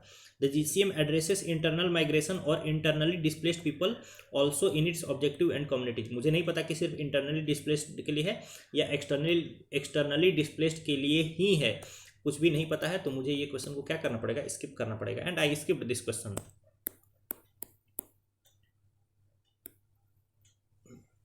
Again, 91 question. With reference to home guards, consider the following statements. Home guards are raised under the Home Guards Act and rules of central government. अब मुझे पता नहीं कि सेंट्रल गवर्नमेंट या स्टेट गवर्नमेंट, तो आई डोंट नो। दूसरा देखिए, role of home guards is to serve as auxiliary force to the police in maintenance of internal security. चलिए ये तो सही है। तीसरा देखिए, to prevent infiltration on the internal border coastal area the border wing home guards battalions have been raised in some states. Again कुछ पता नहीं है श्रीमान, तो मुझे क्या करना पड़ेगा, इस क्वेश्चन को स्किप करना पड़ेगा।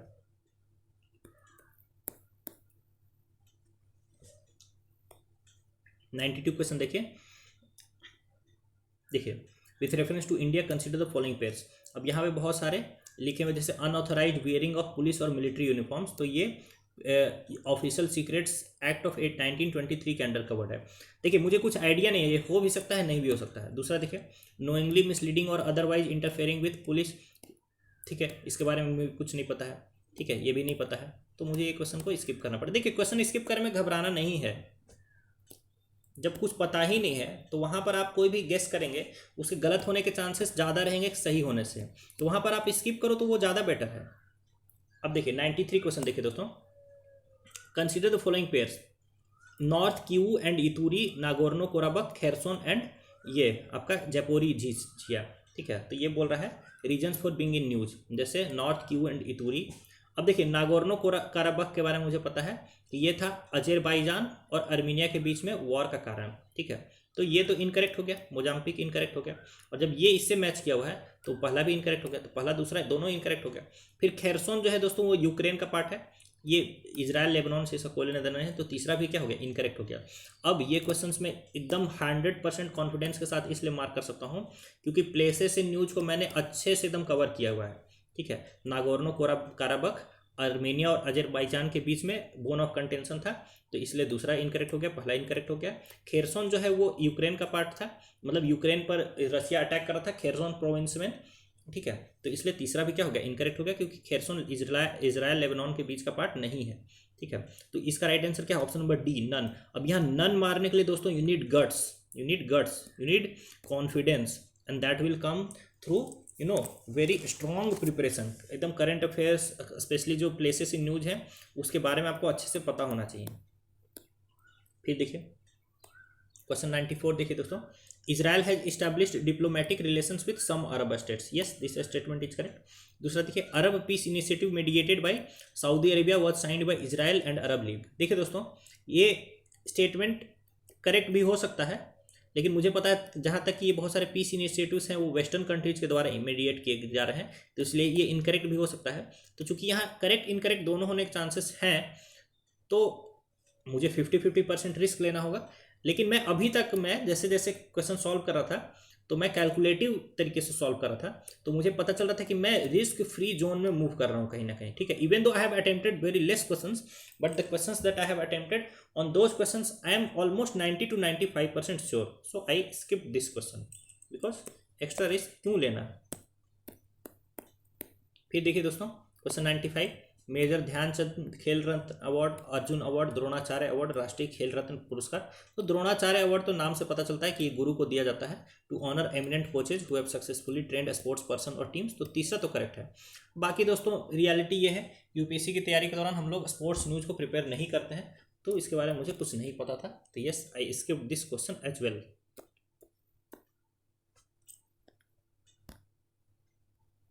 फिर देखिए दोस्तों क्वेश्चन नंबर 96 पर आते हैं, consider the following statements in respect of the 44th chess olympiad 2022। क्या चांसेस है कि हम लोग चेस ओलंपियाड के बारे में बता पाए। ठीक है, देखिए आपका अगर आपको पता है तो आप आंसर कर सकते हैं, मैंने स्किप किया है।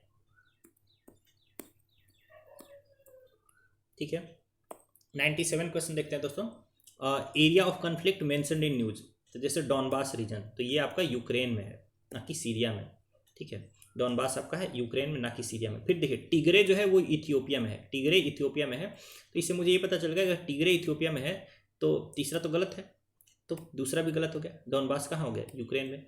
तो इस तरह से आपको पता करने के लिए दोस्तों राइट आंसर तो इसका क्या हो जाएगा, नन। राइट आंसर हो गया डी, नन। ठीक है, लेकिन again you need to prepare the places in news very holistically. अब देखिए 4 से 5 क्वेश्चन तो मैंने इसी से मार्क कर दिए, प्लेसेस इन न्यूज से। ठीक है, तो यही है दोस्तों, डिफिकल्ट पेपर में भी इजी क्वेश्चंस हैं, बशर्ते कि आप बहुत अच्छे से होलिस्टिकली तैयारी करके जाएं। फिर देखिए, in the recent years Chad, Guinea, Mali, Sudan caught the international attention for which one of the following reasons common to all of them. देखिए ये सारे country Chad, Guinea, Mali, Sudan में हुआ था मिलिट्री कू हुआ था दोस्तों, सैन्य तख्ता पलट हुआ था। इसी कारण से ये सारे कंट्रीज न्यूज में भी थे और करंट अफेयर्स में आराम से ये कवर्ड थे। तो डी इसका क्या हो जाएगा, राइट आंसर हो जाएगा। तो 98 का D is the right answer. फिर देखिए 99 देखिए, consider the following heavy industries. जो हैवी इंडस्ट्रीज हैं, fertiliser plants, oil refineries, steel plants, तो इन सब से रिलेटेड आपको बताना है कि green hydrogen is expected to play a significant role in decarbonising how many of the above industries. तो देखिए ग्रीन हाइड्रोजन तो है, फर्टिलाइजर प्लांट में भी यूज होगा अमोनिया बनाने में, ऑयल रिफाइनरीज में भी यूज होगा और स्टील प्लांट्स में भी यूज होगा। ठीक है, ये बेसिकली ऑल 3 में यूज होगा, बहुत इजी क्वेश्चन है। तो 99 का राइट आंसर क्या हो जाएगा, ऑप्शन नंबर सी। 100 क्वेश्चन देखिए दोस्तों, consider the following statements about G20 के बारे में स्टेटमेंट दिया हुआ है कि G20 group was originally established as a platform for the finance ministers and central bank governors to discuss the international economic and financial issues. ये बिल्कुल सही बात है दोस्तों। जो G20 को इनिशियली फॉर्म किया गया था वो ओवरऑल ग्लोबल लेवल पर फाइनेंशियल स्टेबिलिटी के लिए ही किया गया था, ठीक है। तो ये पहला स्टेटमेंट करेक्ट है। दूसरा देखिए, digital public infrastructure is one of India G20 priorities. Digital public infrastructure is one of India G20 priorities. तो ये भी बिल्कुल सही है दोस्तों, क्योंकि आपको पता है कि global repository of digital public infrastructure ये फाइनलाइज किया गया था आपका कहाँ पर, इसी G20 के इंडिया समिट में ही, ठीक है। तो दूसरा भी करेक्ट है और बहुत इजीली मैंने इसको मार्क कर दिया। न्यूज़पेपर में रेगुलर पढ़ ही रहा था उधर बीच due to interview preparation and current affairs के मैगजीन वगैरह में भी कवर्ड था ये, तो 100 का C मैंने इजीली मार्क कर दिया दोस्तों। इस तरह से आप देखेंगे तो मैंने कुल मिला करके लगभग 65 क्वेश्चन अटैम्प्ट किए हैं। अब आप काउंट किए होंगे तो पता है होगा, मैंने तो काउंट नहीं किया। लगभग 65 क्वेश्चन मैंने अटैम्प्ट किए, जिसमें से कि लगभग 7 to 8 क्वेश्चन मेरे रॉन्ग हैं। 7 to 8 क्वेश्चन मेरे रॉन्ग हैं। तो कितने क्वेश्चन मेरे सही हो गए? 57 सही हो गए। तो 57 सही हो गए तो 114 मेरे आ गए प्लस में, और 7 या 8 गलत है, 9 ही गलत मान लो। तो 9 into 3 2/3, 3 3 जा 9, 3 2 जा 6, तो 6 नंबर कट कर दो। 114 में से 6 नंबर 108। मतलब अब देखिए इस पेपर में अगर मैं 108 लेकर के आ पा रहा हूँ, ठीक है, 105 भी लेकर 100 भी ले आ पा रहा हूँ, 90 भी ले आ रहा हूँ, तो I am easily writing the mains and that happened also. और आप भी ऐसा कर सकते हैं, आप भी ऐसा कर सकते हैं। देखिए इसीलिए मैं आपको हमेशा बोलूँगा, आप तिगड़म पर, शॉर्टकट्स पर, ठीक है, सेलेक्टिव स्टडी पर मत जाइए, हमेशा गो फॉर होलिस्टिक स्टडी। जितना तैयारी कर सकते उतना तो कर ही लीजिए। उसके बाद भी बहुत सारी चीज़ें होंगी जो आपको नहीं पता होंगी, तो don't worry about that. Exam को निकालने के लिए सब कुछ जानना जरूरी नहीं है, लेकिन ईमानदारी से अपने बेसिक रिसोर्सेज को पढ़ना तो जरूरी है। देखिए मैंने काफ़ी क्वेश्चन स्किप किए, 30 से प्लस क्वेश्चन मैंने स्किप कर दिए, ठीक है, 30 से प्लस क्वेश्चन मैंने स्किप कर दिए। बट फिर भी मैं क्यों स्किप कर पाया, मुझे क्यों जरूरी नहीं था कि मैं 90 क्वेश्चन अटेम्प्ट करूँ? क्योंकि जो क्वेश्चन मैं एटलीस्ट अटेम्प्ट कर रहा था वहाँ मैं बहुत श्योर था, बहुत ही ज़्यादा श्योर था दोस्तों। अब जैसे ये क्वेश्चन है तो आई वॉज टोटली श्योर कि ये तो न्यूज़पेपर में यहाँ पर तख्ता पलट हुआ है, ठीक है। तो इस तरीके से आपको भी करना होगा, लेकिन ये कोई फिक्स्ड स्ट्रेटजी नहीं है कि आपको कम ही क्वेश्चन अटेम्प्ट करने हैं या ज़्यादा ही क्वेश्चन अटेम्प्ट करने हैं। Depending upon the paper, depending upon the paper and depending upon the confidence you are having on your answers, ठीक है। You can take slight risk as well. जैसे इस क्वेश्चन में मैंने एकदम लीस्ट अमाउंट ऑफ रिस्क लिया है दोस्तों, लीस्ट अमाउंट ऑफ रिस्क लिया है। मैं आपको बता दूं कि मेरी मनोदशा कैसी थी। मैं पेपर में जब देने एंटर किया तो वहाँ पर पुलिस रहती है, तो बहुत ज़्यादा र्यूड टाइप के पुलिस थे। उन लोगों ने दोस्तों मेरा गमछा ही खुलवा दिया।